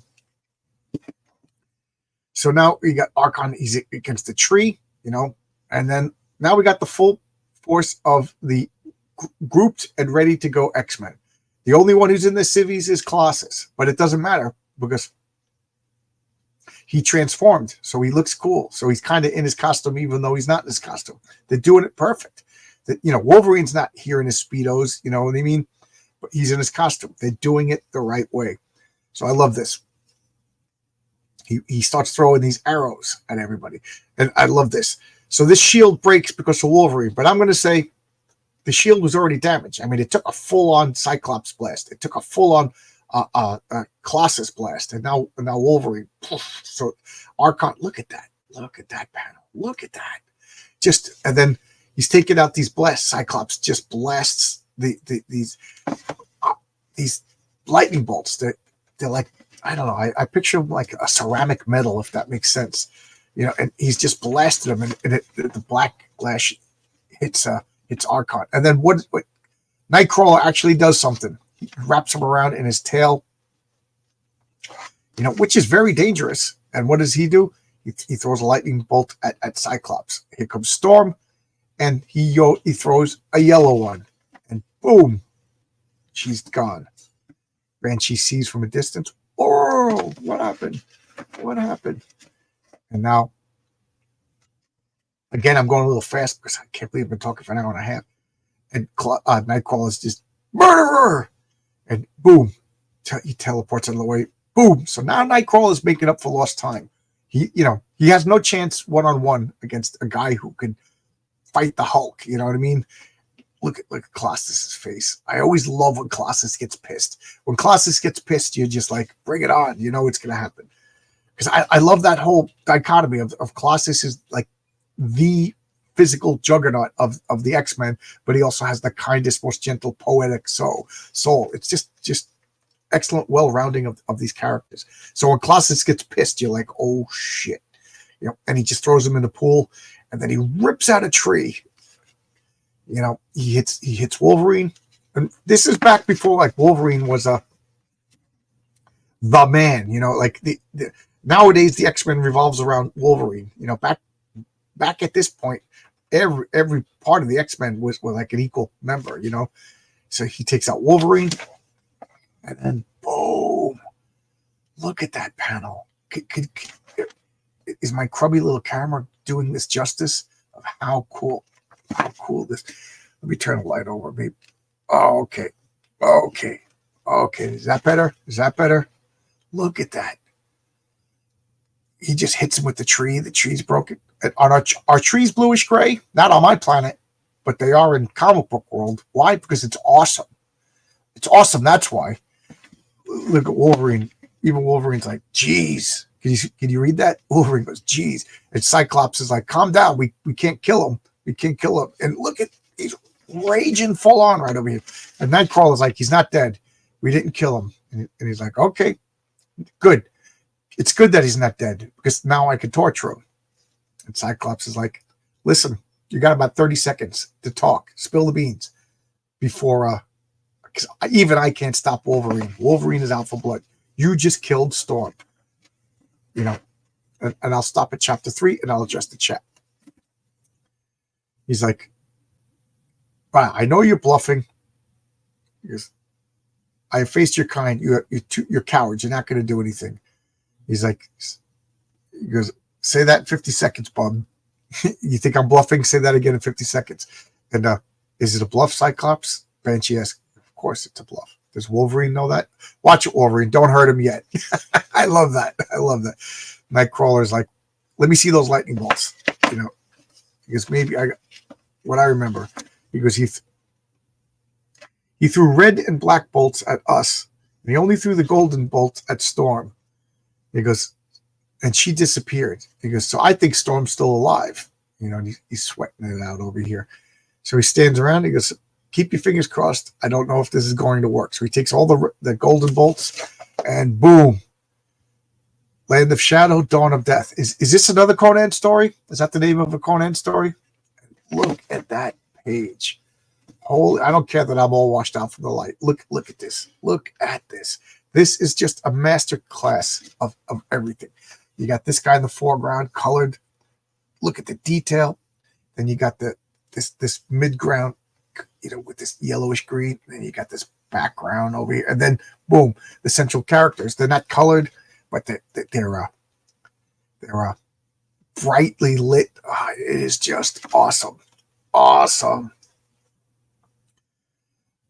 I used Archon for a sample story years ago involving Wonder Man and Mysterio. That's pretty. Wonder Man and Mysterio, and that's pretty cool. Don't mistake mercy for weakness, bub. Background is aces, absolutely. I mean, look at the detailing. You got faces in this, faces in the columns, sculpted dragons. You know, this is just awesome. Awesome. And this is the copy that I bought in 1979. Guys, I say this every Sunday. Can you understand why I freak out and love comic books so well? Then we got this ad creating attention. You know, what's going on? They just showed up on this freaking cool planet. We got these models, and boom. So I'm sure whoever is here speaks English. I'm Cyclops, leader of the X-Men. Archon is your Empyrean is our prisoner. We'll exchange him for the woman you kidnapped. A life for a life. Now. It's like, what do? We do what we must, Warlord. The Earthling female is our salvation. We cannot give her up. And you will not give her up. Greybeard, obey me. Warriors, attack. You lousy. Oh, you can't even see. You lousy. I love that. He doesn't even stab them.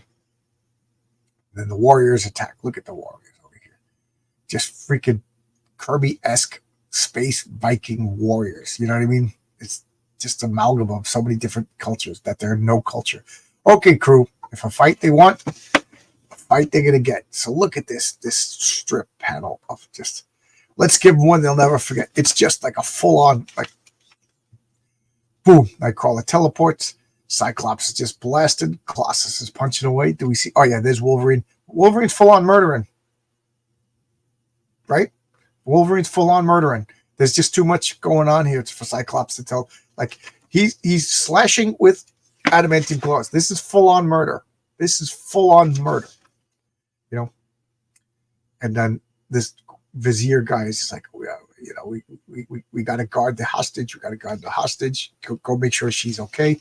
And then we just get like just look at this. We got Colossus just full-on fighting, raging. Wolverine is just killing and murdering, and then we got sneaky Grand Vizier, and what's going on?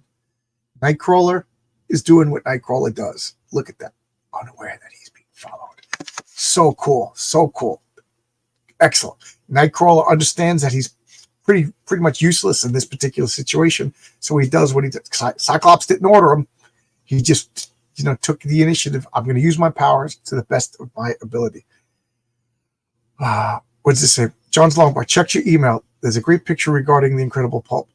Anakin's twin. We got another pulper. We got another pulpy. Another pulperoo. Pulpy. That's. We got another one. Anakin's twin. Cool. Thank you. Big Architecture Dan. Shadow on the Land is a Conan book, so close. Okay. Damn sick mid panel. This is awesome. Awesome. Just George Perez loves the detail. It's rare for annuals to have great storytelling. Not at this point. Not at this point. Annuals were Marcus will back me up, and Jeffrey, now that I know that he's an old pulpy, an old pulperoony like myself, he'll tell you annuals at this point, these were things that you look for. And you were pissed that you missed them. It's an exciting adventure. Look at how many annuals I've showed. That Marvel 2-in-1 annual with the conclusion to the Warlock story, the Avengers annual. You had so many annuals. These were great. Later on, annuals just became like tryouts and crossover events or inventory stories, just stapled. But it's at this point, annuals were full on events. No, I'd use a nickname. Okay. Fan order. Oh, Big Architecture fan. Okay. I was like, who's Dan? Okay, he can talk to Dan. Sorry, guys. Please disregard my last post. Okay. Consider it disregarded. Oh, we got Pops over here. Pops over at the Madness. Check out Pops at the Madness. Pops, you don't seem to stream as much as you used to. Is everything okay? I always go and check when I see that, Madness is streaming, and then it's like something that's already been rebroadcast. So I don't see you streaming as much. Hope everything's okay. All right. Just been enough bad news the past couple of weeks, myself included. So we got Colossus just strong on people. So look at Cyclops, just blasted. Just blasted. He's blasted so much that things are collapsing. He's just knocking the crap out of roof cave-ins. I love this panel over here. This guy's just running on Cyclops, just hits him. Archon is just picking up the rubble. What does he say? We'll have to use the secret passages, my lord. Yes, this will take you. Don't worry, they won't get far. Scheming, scams and schemes, scams and schemes. Then we got, this is the ROM. Parker Brothers. I always forget that ROM was Parker Brothers, because to me, Parker Brothers was more famous for board games. But Parker Brothers made ROM the Space Knight. A lousy toy, great comic. I should do some videos about ROM. But he came out with the neutralizer, the energy analyzer it'll analyze your energy, and the translator, and then this blaster. And what it was is I called it the inaction figure. It was this boxy toy. I don't even know if the head swiveled. Like my head doesn't swivel anymore. And I think the arms went up and down, and that was about it. And it had a metal on it, so that when you put the accessory in it, which also had metal in it, it completed the circuit and it would light up. It was stupid. What does Pop say? We have plenty of live shows. You're just missing live shows. Edit. Oh, okay. Okay, good. I'm glad everything's. I'm glad. I guess it's just bad timing. Rom had some cool stories. Rom was excellent. It really held up. I just reread Rom. When I say just, I'm talking within 5 years. Because I don't get to reread stuff because I have too many comics. And it wasn't reprinted because of licensing problems. So Rom is like a lost comic to a lot of people. I saved up for IG-88, but I got the source of ROM. Oh, so you got ROM. Okay. My problem with ROM is he wasn't in scale with any other toys. Even in my toys, I needed continuity. So look at this. Look at this color scheme. We got the sky is dark. We got this green foreboding architecture, and then we got this orange architecture over here. And then like the lights are making yellow. And then we got like cannons, and Colossus is just hurting everybody over here. It's just so good. We got this like dinosaur rider over here watching from the distance. The Grand Vizier being all sneaky. What's going on? What's going on? And then we got eyes in the dark. There's eyes in the dark. It's Nightcrawler. Don't be scared. Did I scare you? I apologize. It's just Nightcrawler. So Nightcrawler is like, something's going on. Something creepy is going on. So now he's fallen into this light area. hot chick with the bizarre light source, hot chick with some nice globes. She's like, what's going on? And what do? You're supposed to read this down like this. What's going on, huh? And we got Storm. Look at that. Even in a different costume, dressed in fantasy tropes, Storm looks hot. She looks regal. She looks sexy. Look at that. Look at that. There's the reveal. Storm. Now, guys, that ain't Halle Berry. I'm sorry. No disrespect to Halle Berry. I quite like Halle Berry. She was excellent in John Wick, but this is va boom chick. What does Madness say? Pops, due to cons, the weekend is usually pre-recorded shows, except for the okay. We got Felsbug. Rom is still great. I just got the omnibus. Oh yeah. Are you reading it for the first time? Let me know if you're reading it for the first time. Rom fought the killer alien toy in Shogun War Godzilla in my house. Excellent use. I commend you on an excellent use of Rom. 70s and early 80s had the best toys. Excellent use. And I got to agree with Great Storm. Hubba, hubba, hubba, hubba. And now we got, let me know if you're seeing this for the first time. Let me know if you're seeing this for 60 people. 60 people. Let me know if you're seeing this for the first time. So, we got the hot white chick talking to old man Creeperoonie, and old man Creeperoonie and the hot chick are talking to Storm. And Wolverine is like, I'm Wolverine. Is Nightcrawler hearing things? Storm's helping her captors. She's not resisting at all. What's going on? Why? So Bamf, he grabs her cape. Bamf, he covers her face. Her cape should do the trick beautifully. With luck, the element of surprise plus Oro's fear of confinement should produce a pretty spectacular reaction. Shara, summon the warriors. So exactly what Nightcrawler wants. Whoever you are, away, boom, she reacts. Boom. So this is brilliant use of weakness as a plot point. I love Marvel's weakness. So the whole cheese and broccoli, the whole broccoli and breadcrumbs thing that I was saying was useless. It was vital to the story because it set up that Storm has a weakness of claustrophobia. It's set up that Cyclops has such absolute control over his eye beams. You know what I mean? It's just masterful storytelling. So what's happening here is he's thinking that there's some sort of hold on her. And if he causes her to freak out and overreact, boom, she'll break free of, whatever brainwashing or magical MacGuffins. And look, Wolverine over here. Just found Storm, a lightning bolt. We know what Storm is. All right, we got to make our way to there. Excellent. Just so excellent. So who shows up? Colossus riding a freaking dragon. Colossus riding a freaking dragon. Guys, this is the best comic book ever made. Colossus is riding a freaking dragon. And I love this mixture of they got guns, they got laser blasts, they got Conans, they got dragons, they got it all on this planet. Does it make sense? Don't even ask that question. Who are you to ask that question? Just this is awesome. Cyclops is blasting this poor guy right in the face. They're like, whoa, here's that ticket to ride out of here. They get on the dragon. Wolverine is just holding on for dear life. Follow those lightning bolts. So Storm is just reacting. What does she say? Go back, my friends, or you may be harmed. The tempest is almost out of control. So she created a storm, and this planet is different. It has a different aura, has a whatever. So Storm's like trying to contain this storm that she whipped up. Cyclops. It looks very dangerous. What should we do?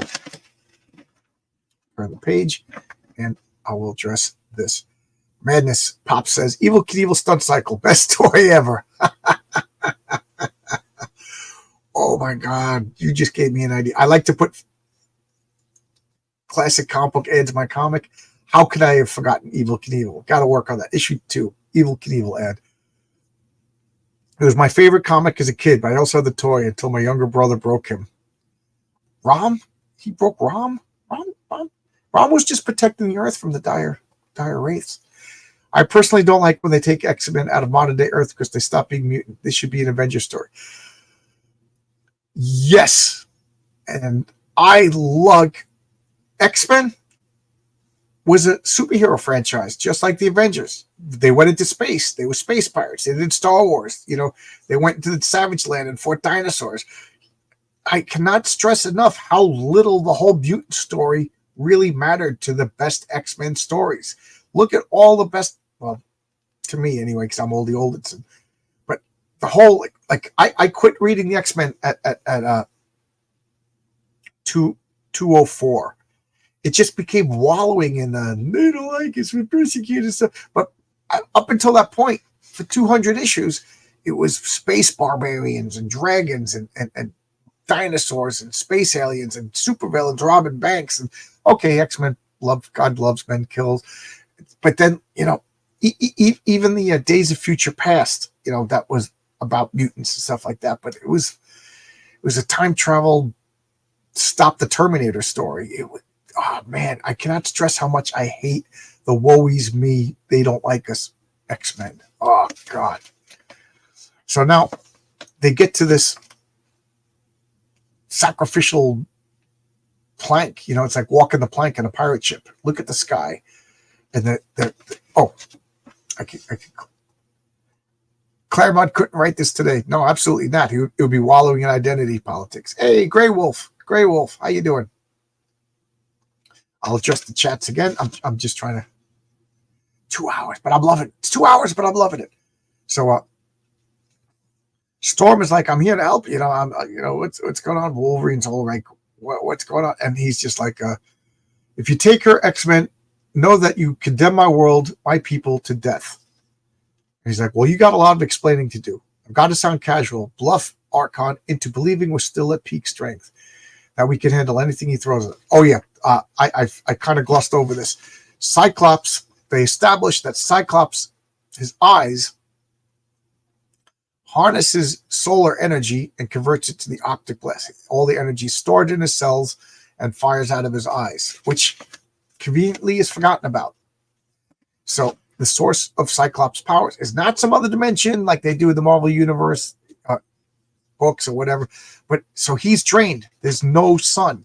So they're bringing up the fact that there's no light. This world is plunged in darkness. Because on this planet, which is an alternate dimension, all the light comes from this ring. So they have a ring like Saturn. They have a ring around Uranus, not Uranus, Uranus, that glows. The ring around Uranus glows. And it provides 24 hours light. They don't know darkness on this world. But it died out. It died out. The last time they got Thor did a lightning bolt into this MacGuffin device, and it recharged the ring. Now it's dying again. So now they need to recharge it, but Thor's not available. So they're talking about Storm. Here comes, remember, poor Nightcrawler over here got zapped by a lightning bolt because he gambled. He gambled. He didn't need to, but he didn't know that. He was dealing with limited information. He thought Storm was being held against her will. So he wrapped her face up in that cloak. She freaked out and blasted him with a lightning bolt, And so he's all woozy winks. And now we got some poster spectacular stuff. We got, who do we got here? Susan Anton, married to Dudley Moore. Dudley Moore, you lucky. We got some Scott Baio. Isn't he dreamy? Look at them. James McNichols. We got Tattoo. I love this. Look, just see if you see where I'm going with this. We got Kathy Bateman. We got Robbie Benson. We got James Mickles, Dirk Benedict, and Tattoo. Everybody go. Poor guy doesn't even get the dignity of having his real name. Everybody else got their real name, but he's not Hervé Vyachev. He's Tattoo. And then we got this. Look at this. Motorcycles. Freaking motorcycle ads. Kawasaki mini bikes. These were so big. I cannot stress how cool mini bikes were for like a 2-year period. Mini bikes. Everybody had mini bikes. They were so freaking cool. So where am I in the chat? Okay, right over here. Pops. I got so many hours out of that stunt cycle. I'd play with one now if I had one. Nothing wrong with playing with toys. Nothing wrong with playing with toys. How you doing? I love that everybody's getting along. what does it say? 100%. It's annoying after 50 years. What's annoying after 50 years? Sometimes, I lose track of what the comments. What's annoying after 50 years? Hopefully not me. Working on my Wolf Werewolf page. Wolves are a pain in the ass to draw. Yeah, but they're so cool. 80s was when the comic industry followed the pulse. Yes. They still do that now, but yes. Yeah. Superman had a mullet in the 90s because why not? But in the 70s and 80s, witches were popular. Rosemary's Babies were popular. Conan just came out with a movie, and John Burns, as a joke, said that you could tell whatever movie Chris Claremont watched because the next day it was in the comic books. Like, you remember Arcade kidnapped everybody, and next thing you know, everybody's Amanda Stepton's a witch. Well, why didn't she witch her way out of? Oh man.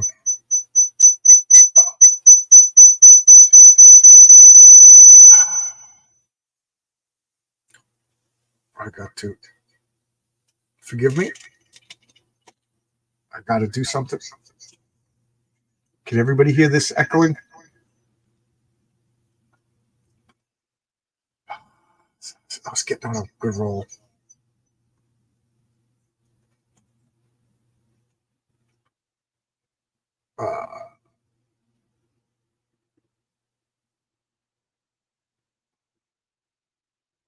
Hello? This drives me nuts.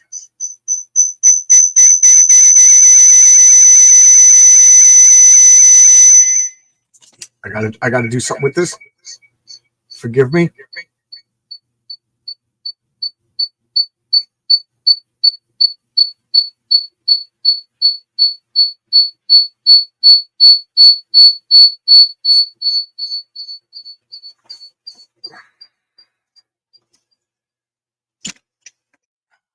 How you doing?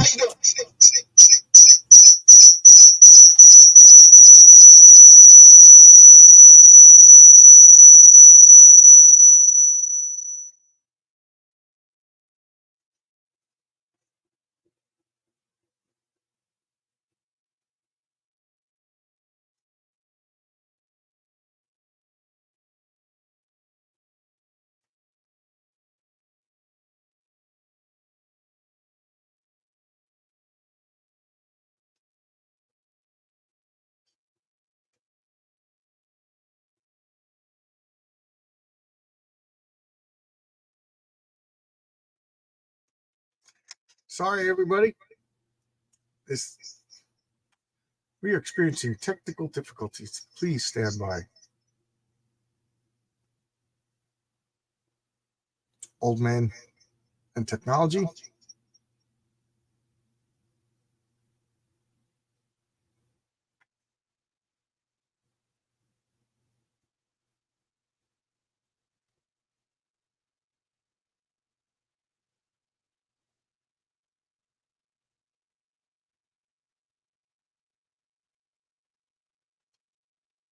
I'm watching the numbers drop.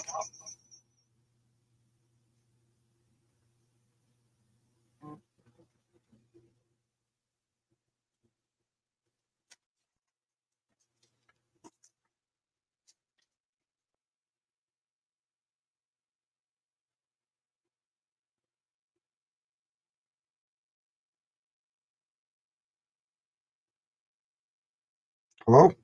The only thing I can do, can you hear me still? Who is this? Finish off the video. Okay, how's that? All right. It's a better picture anyway. I'm trying to, I got two of these cameras, but I can't get them to work in my car. So I'm going to do this to finish this off. I'm beyond furious and I apologize. All right. Hey, Matt Barr's here. Matt, let's speak of the devil because I just thought of we got to do an Evel Knievel ad for issue 2 of Heroic Tales. You want it? You went in on it, Matt? Let me know. You're the first choice. Matt's doing a Sea Hippies ad. So let's see, Matt. Do you want to do some sort of Evel Knievel ad? Hail to the chat. It's a pink and brown ring. I'm with you, Madness. Hail, Matt. Everybody loves Rock and Roll Ninja. Everybody. De plane. Just making sure everybody can hear me. Woe is me. They don't like us. Yes. That, yeah. Okay. Yes. Absolutely. 100%. Paul, we're on the same page. Absolutely. It just gets annoying. Sorry about the echo. I guess my headphones battery must have died. I must have forgot to charge them. I'm blaming. I'm having a seizure. I know. I'm so sorry. That annoying noise sounds like the giant ant. It does. No worries. Technical difficulties. Thank you. When's it going to self-destruct? My brain is going to self-destruct. I'm going to smash everything. Is your neck? Yeah, my neck brace is picking up signals from Archon's world. The lasers. The echo is gone. Yes, you can hear. Oh, sounds good. Good. Okay, good. I'm sorry about that. So Matt, are you still in? Matt does drive-bys. If Matt, you're still here, I'm totally serious. Real offer, because I love that ad, and you got first choice, Matt. You knocked it out of the park. So what's going on over here? Looks like I can't focus. So barbarian scientist guy's going to fix up the magical MacGuffin device, and he's like, what are we going to do here? Storm's not Thor. And to me, this makes no sense, but it works because it's a comic book. So Wolverine all of a sudden has the know-how to fix this machine. And Storm is going to call down the lightning. She's using her powers. Colossus isn't going to be affected because he's metal, and I just love the way comic book people think electricity works. But anyway, so Storm in this cool costume summons the lightning, and she's being called, and Colossus is grounded, so he's causing some resistance and heat, melting the steel, and then for no reason whatsoever. Well, there is a reason. So she hits Cyclops. Now, they made a big deal that Cyclops' cells are depleted. So she's hitting him with the lightning that's being supercharged into his body. And I closed the comic because I'm a freak. It's doing so good. I was doing so good. So now he's being supercharged. And Archon is just like, he's in agony. I've never held such courage. I love that. Archon doesn't understand humility. He doesn't understand compassion. He doesn't understand lots of things. Remember, he was begging for help. How did he beg for help? By grabbing Storm by the neck and dragging her to this planet. You know what I mean? So Colossus Cyclops, look at this. Is there any wonder that Cyclops was my favorite X-Men for so long? He's just in agony. Wolverine and Nightcrawler are monitoring the machine. Everybody's got to do something. He's like, I love this. Wolverine's using his claws to fix things. And hurry. Are you ready? Yeah. Okay. We got it fixed. He releases like electrical based eye blast, and it's white. Why does he do this? Because the machine is so old and flimsy that an uncontrolled blast would destroy it. Now, the lightning would zigzag. Lightning takes the path of least resistance. But with Cyclops has ultimate control over the beams. And so he's focusing it to go exactly where it needs to go. Boom, this explodes a Rooney and sets this ring up and light again. So that's why they needed to set up that Cyclops has such fine control over his eye beams. So cool. Here comes light. Everybody's happy. The world will live. The Dark Riders, everybody's, happy. They're out looking for the X-Men. Everybody's happy. Archon is laying on his ground. Remember, the platform exploded. It's a miracle. They're all alive. Storm is depleted. And now here they are on the Bridge of Triumph in cool fantasy clothes. Look at Storm. Look at Storm in that cool costume. Look at Colossus over here.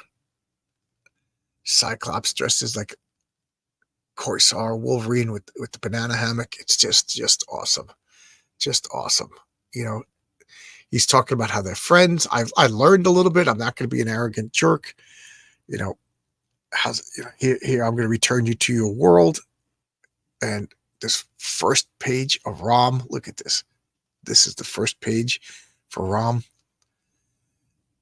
Bill Mantlo, Sal Buscemi. And then that's it. They return home, and it is just a wonderful comic. So I will put this back up here. And as always, I'm sorry about this camera, guys. I'm sorry about this. So there you go. This is X-Men Annual number 3.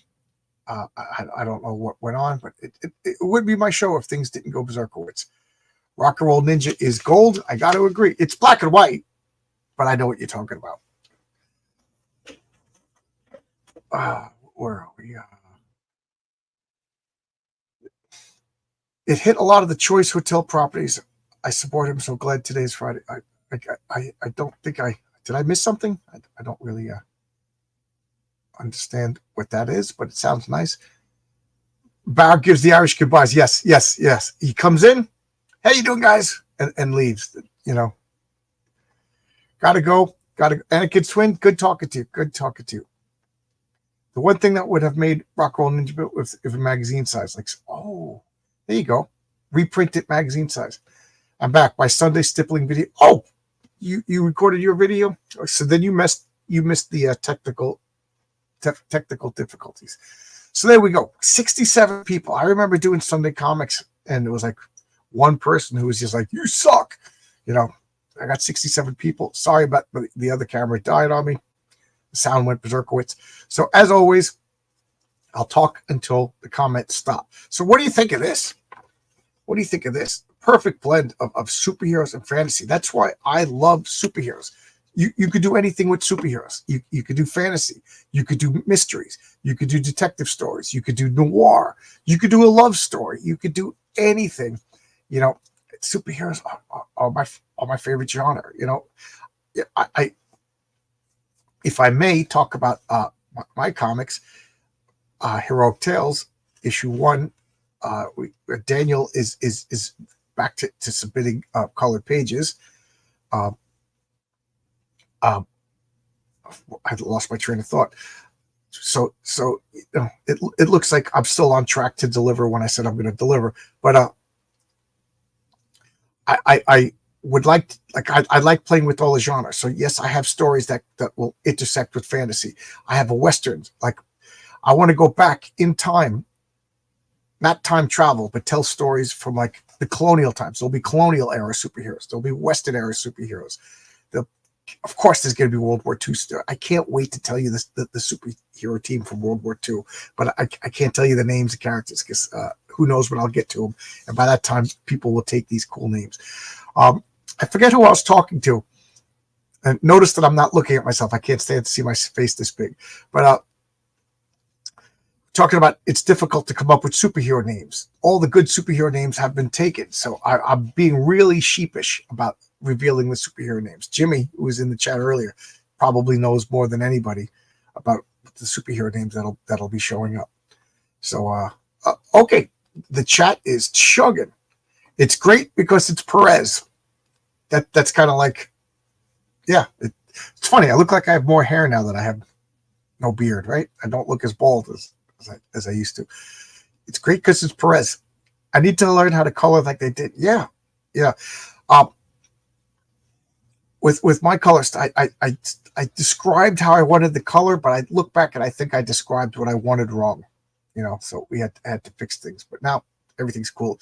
Teenage Mutant Ninja Turtles, another comic that you can do anything with, and they are doing anything with. Like they're showing up everywhere. That they love a good crossover.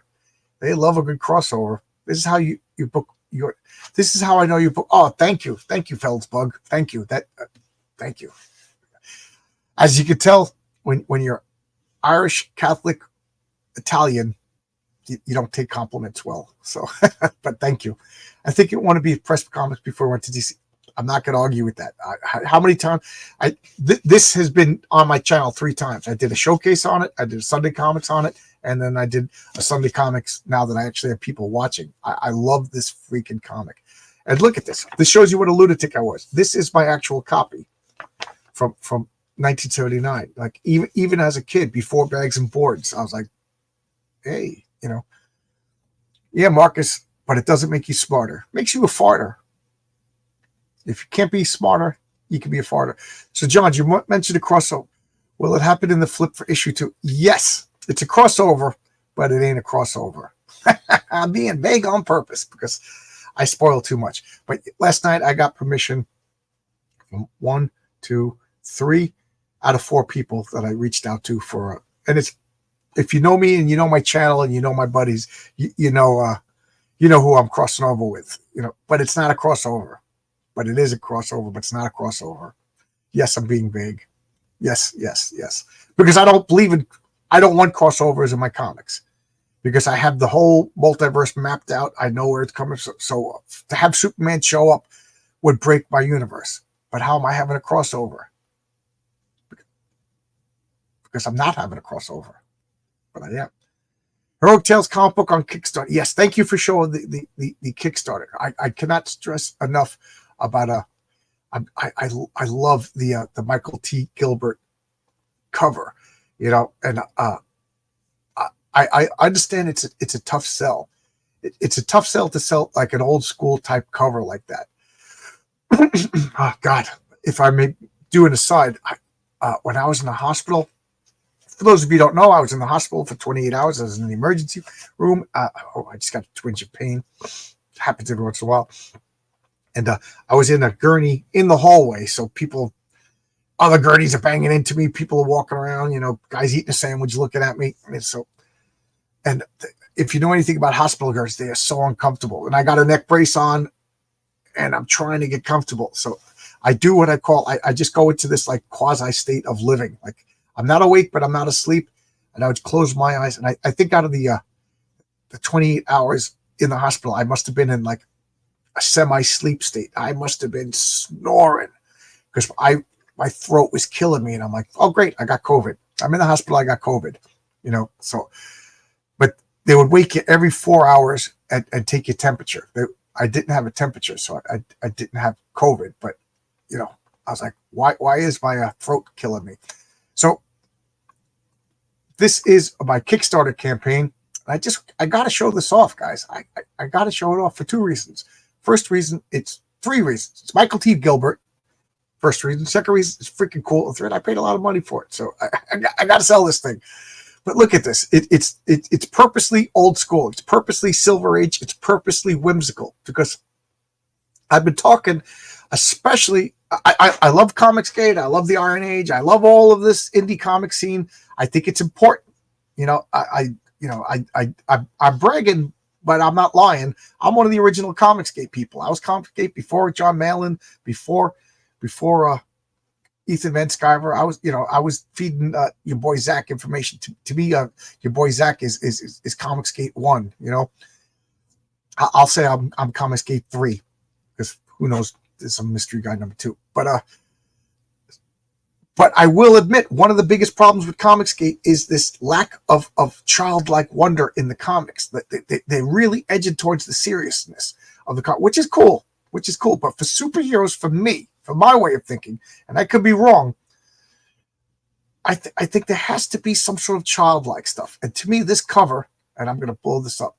To me, this cover just shows that I did not lose this childlike stuff. And again, I'm complimenting myself. So that's for you to decide. Like, don't you hate those guys in college? Like, I'm an artist, man. I'm an artist. I'm a poet. Now, other people should tell you. So the fact that I'm playing myself up just shows you I'm out of my comfort zone. But I love this, because if you've seen the other 2 covers, they had giant robotic insects. So Michael T. Gilbert is like robotic insects. He's playing with the idea of they're going on a picnic. So the only thing that I contributed to this was like, could you put his wife, in peril? There's got to be peril. He's like, oh yeah, good point. And then I sent it back. I was like, the wife has scars. Michael T. Gilbert would have no idea that the wife has scars, so he sent it back. But look at the coloring. It's kind of old school coloring. It's just childlike whimsical. And of course he put a Mr. Monster t-shirt on the sun. I love that. So there you go. There's the Michael T. Gilbert cover. For those of you who don't know, he does Mr. Monster. Let's see. Torchbearer. Is there a filter for your camera that will put a beard on you?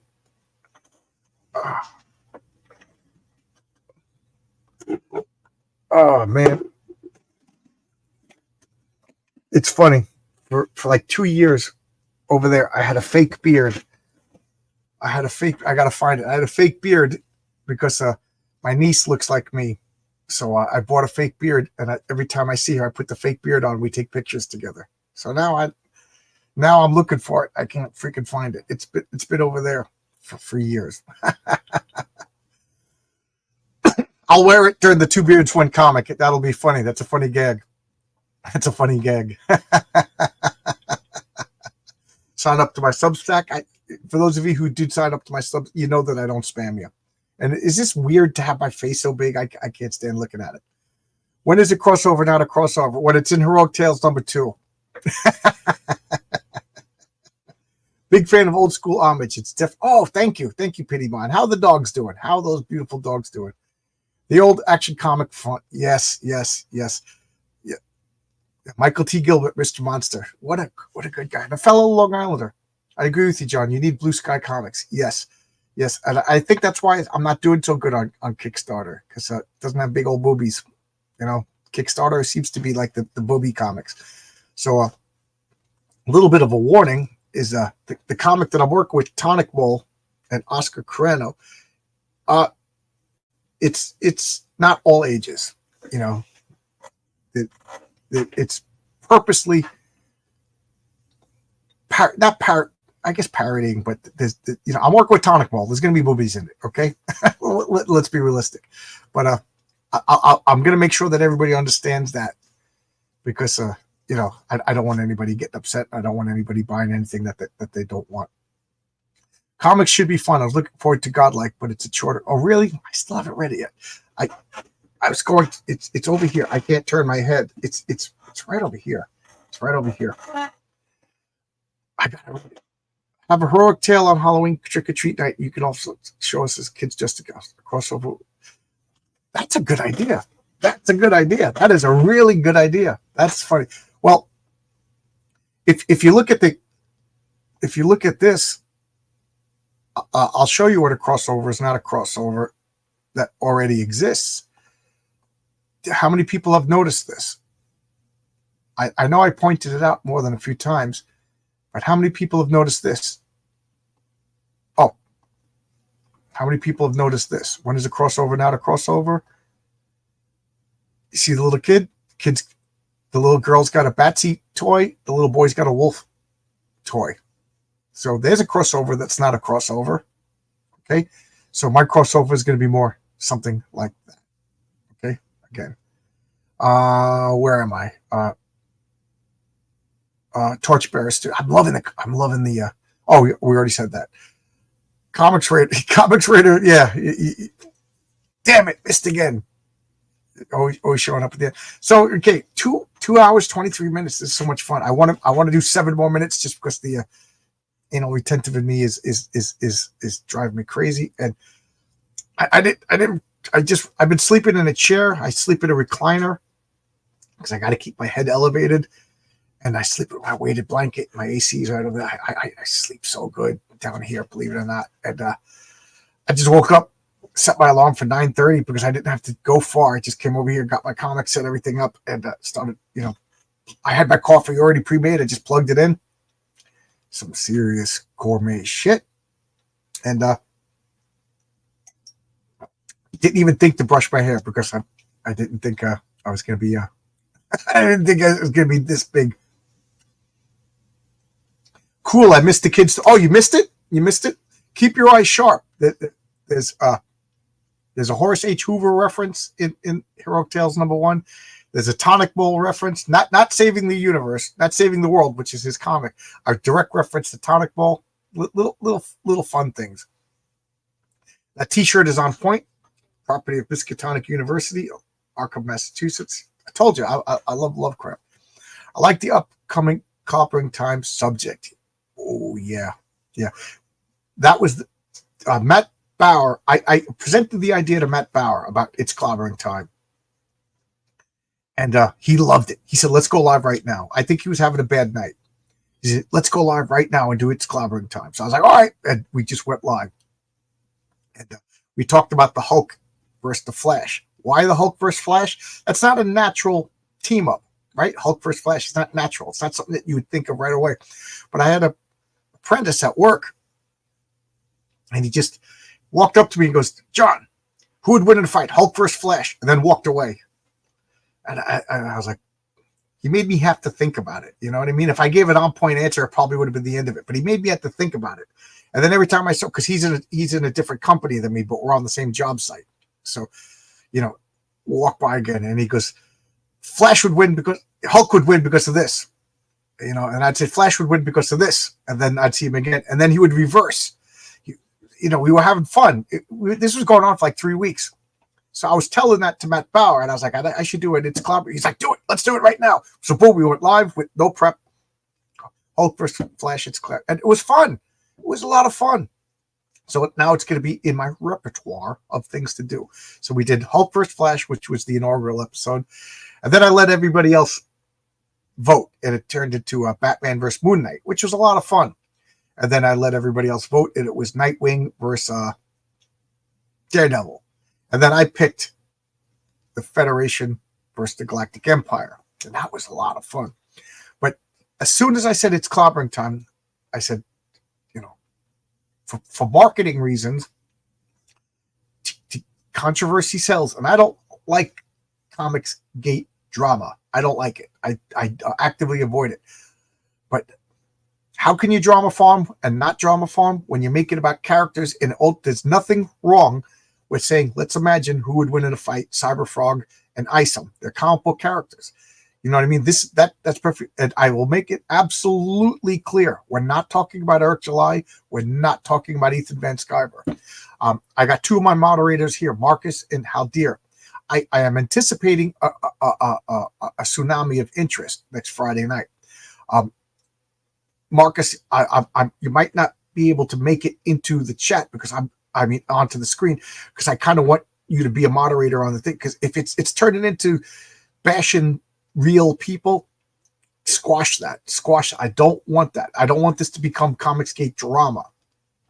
I want this to be a legitimate. We're talking about the character of Isom. We're legitimate talking about the character of Cyberfrog, and we're coming up like comic book fans, just like we do with Batman fighting Daredevil, just like we do with the Punisher fighting Vigilante, or Spider-Man fighting Green Lantern.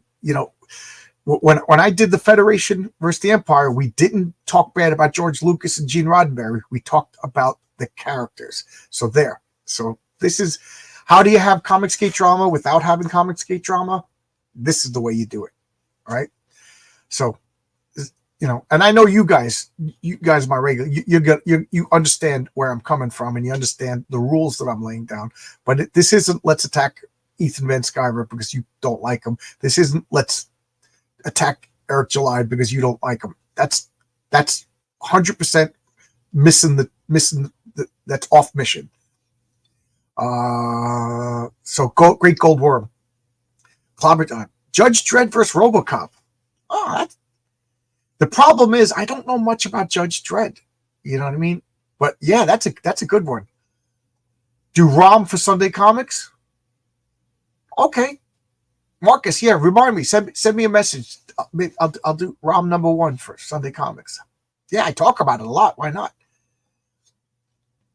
Melon forgot. Show don't tell. New Gods Thunder was a great elevator pitch. Okay, I can't argue either way. I didn't read it yet, and the fact that I didn't read it yet holds no weight because I got comics that I love that I didn't read yet because I just buy too many comics. Trek vs. Empire is part of yesterday's video. Yes, that was Friday night. That was a lot of fun. That's clever. The Cyberfrog vs. Isom. Cyberfrog will win. I'm not speculating. No speculating until it happens. I still got my hospital band on.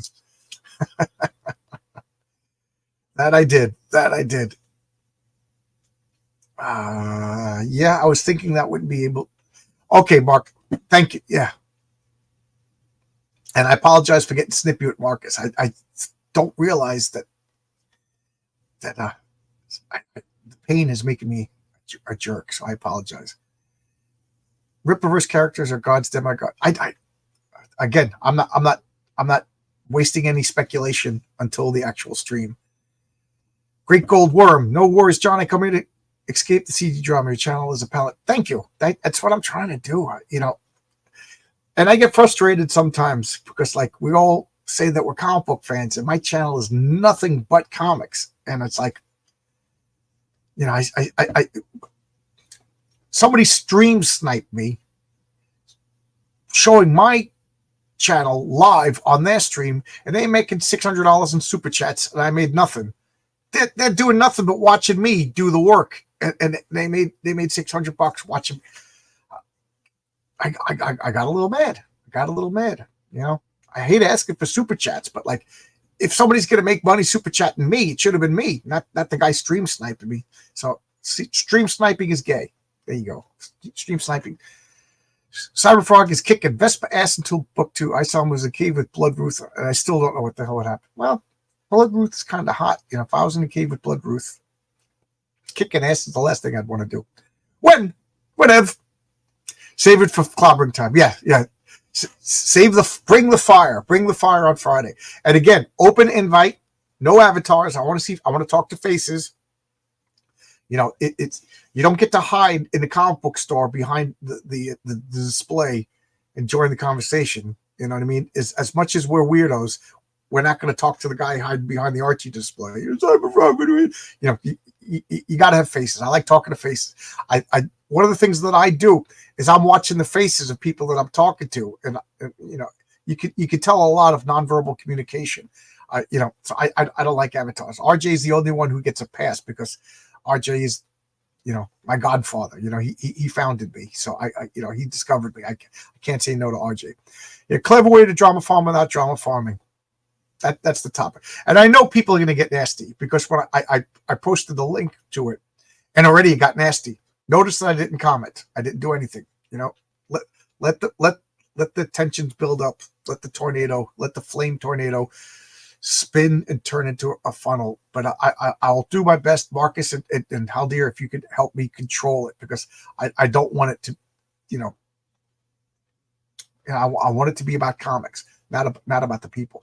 We still don't know Isom's power, so it's going to be tough to pit him against Cyberfrog. Again, no comments. I'm not saying. I always want books to be good. Yes, absolutely. Somebody asked me directly, does, so-and-so, is their book going to be any good? And I'm assuming that the people who are asking me wanted me to say that the book looks like crap. But they didn't ask me, do you think the book looks like crap? They asked me, do you want it to be good? And I said, yes, I want it to be good. Why would I want it to be bad? I want all comics to be good. So I kind of, answer the question. Did I answer it weaselly? I don't think so. I answered the question exactly as it was asked, but not what they wanted. So yes, I want everybody's comics to be good. I'm just putting this back in the bag because I feel like a sneeze is coming on, and I don't want to sneeze all over George Perez's wonderful, wonderful work. Haldir, I'll try to be there. I'm usually at break at work during your streams. Okay, yeah. I don't want anybody to miss work. I don't want anybody to get in trouble. Work, you gotta take care of work. You answered like a man. Thank you. I guess Matt Bauer's not there to answer my question. I'll have to message him. I hope it's not busy at work when this happens. Yeah, well, 8 o'clock seems to be it's clobbering time on Friday. I know I'm up against other stuff, but again, I'm if you're like, I'm not in pain, I'm just not looking directly at. I can't stand looking at my face. It's just so weird. So I'm looking at the chat. I'm yes, I'm courting tension. I'm courting controversy. I'm courting drama, but I'm not courting the nastiness. I'm not courting trashiness. I feel it's fair game to talk about the characters. And if you want Isom to win because you hate Ethan Van Sciver, then you're doing it wrong. And if vice versa, if you want Cyberfrog to win because you hate Eric July, you're doing it wrong. We're talking about the characters. You know what I mean? We don't say that Reed Richards could beat Plastic Man because you like Stan Lee better than you like Joe Cole or whatever. You know what I mean? That has nothing to do with what we're talking about. Everybody knows what I'm talking about. So, you know, if you're a comic book person, you know what I'm talking about. Let's put it at that. Look forward to Trump versus. Hey, let's talk about something less controversial. let's talk about something less controversial. Yeah. So it looks like the comments are winding down. I want to go get my breakfast. It's 1:45. I didn't eat yet.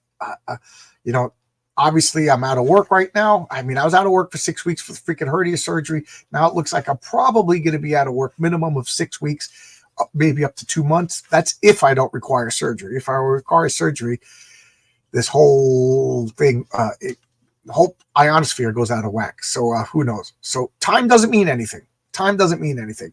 So I could schedule talks whenever I want. Maybe I'll even play some. I'll bring back the My Hand solo. That's me playing board games solo with just a camera. All right. So eating will do you in or lack thereof. Eating is what caused this. It's Monday, Tuesday, and Wednesday. I had my same lunch in the refrigerator at work. I just didn't want to eat at work. It was just so hot. I don't know if you guys ever experienced this, but 96 degrees and humidity, like the heat index is like 108. It's just gross. It's just nasty. And the last thing you want to do is eat, you know. So I'm drinking water, and then I would come home, take a shower, and I'm like, you know. So my wife is like, you gotta eat. I don't even know if you can notice it, but like I've been I always lose weight in July and August just from work. And last year in July, I fainted at work. Same exact situation, literally the same week. You know, so I think it's got to be the weather. But I was in my car with the AC on, and all of a sudden, you know, I had the wherewithal to get off the highway. I don't think, you know, nobody got hurt. So, but me. Follow your doctor's advice on rehab. I've had 3 back surgeries, and rehab is where you start getting your life back. Oh, 3 surgeries. Jeez.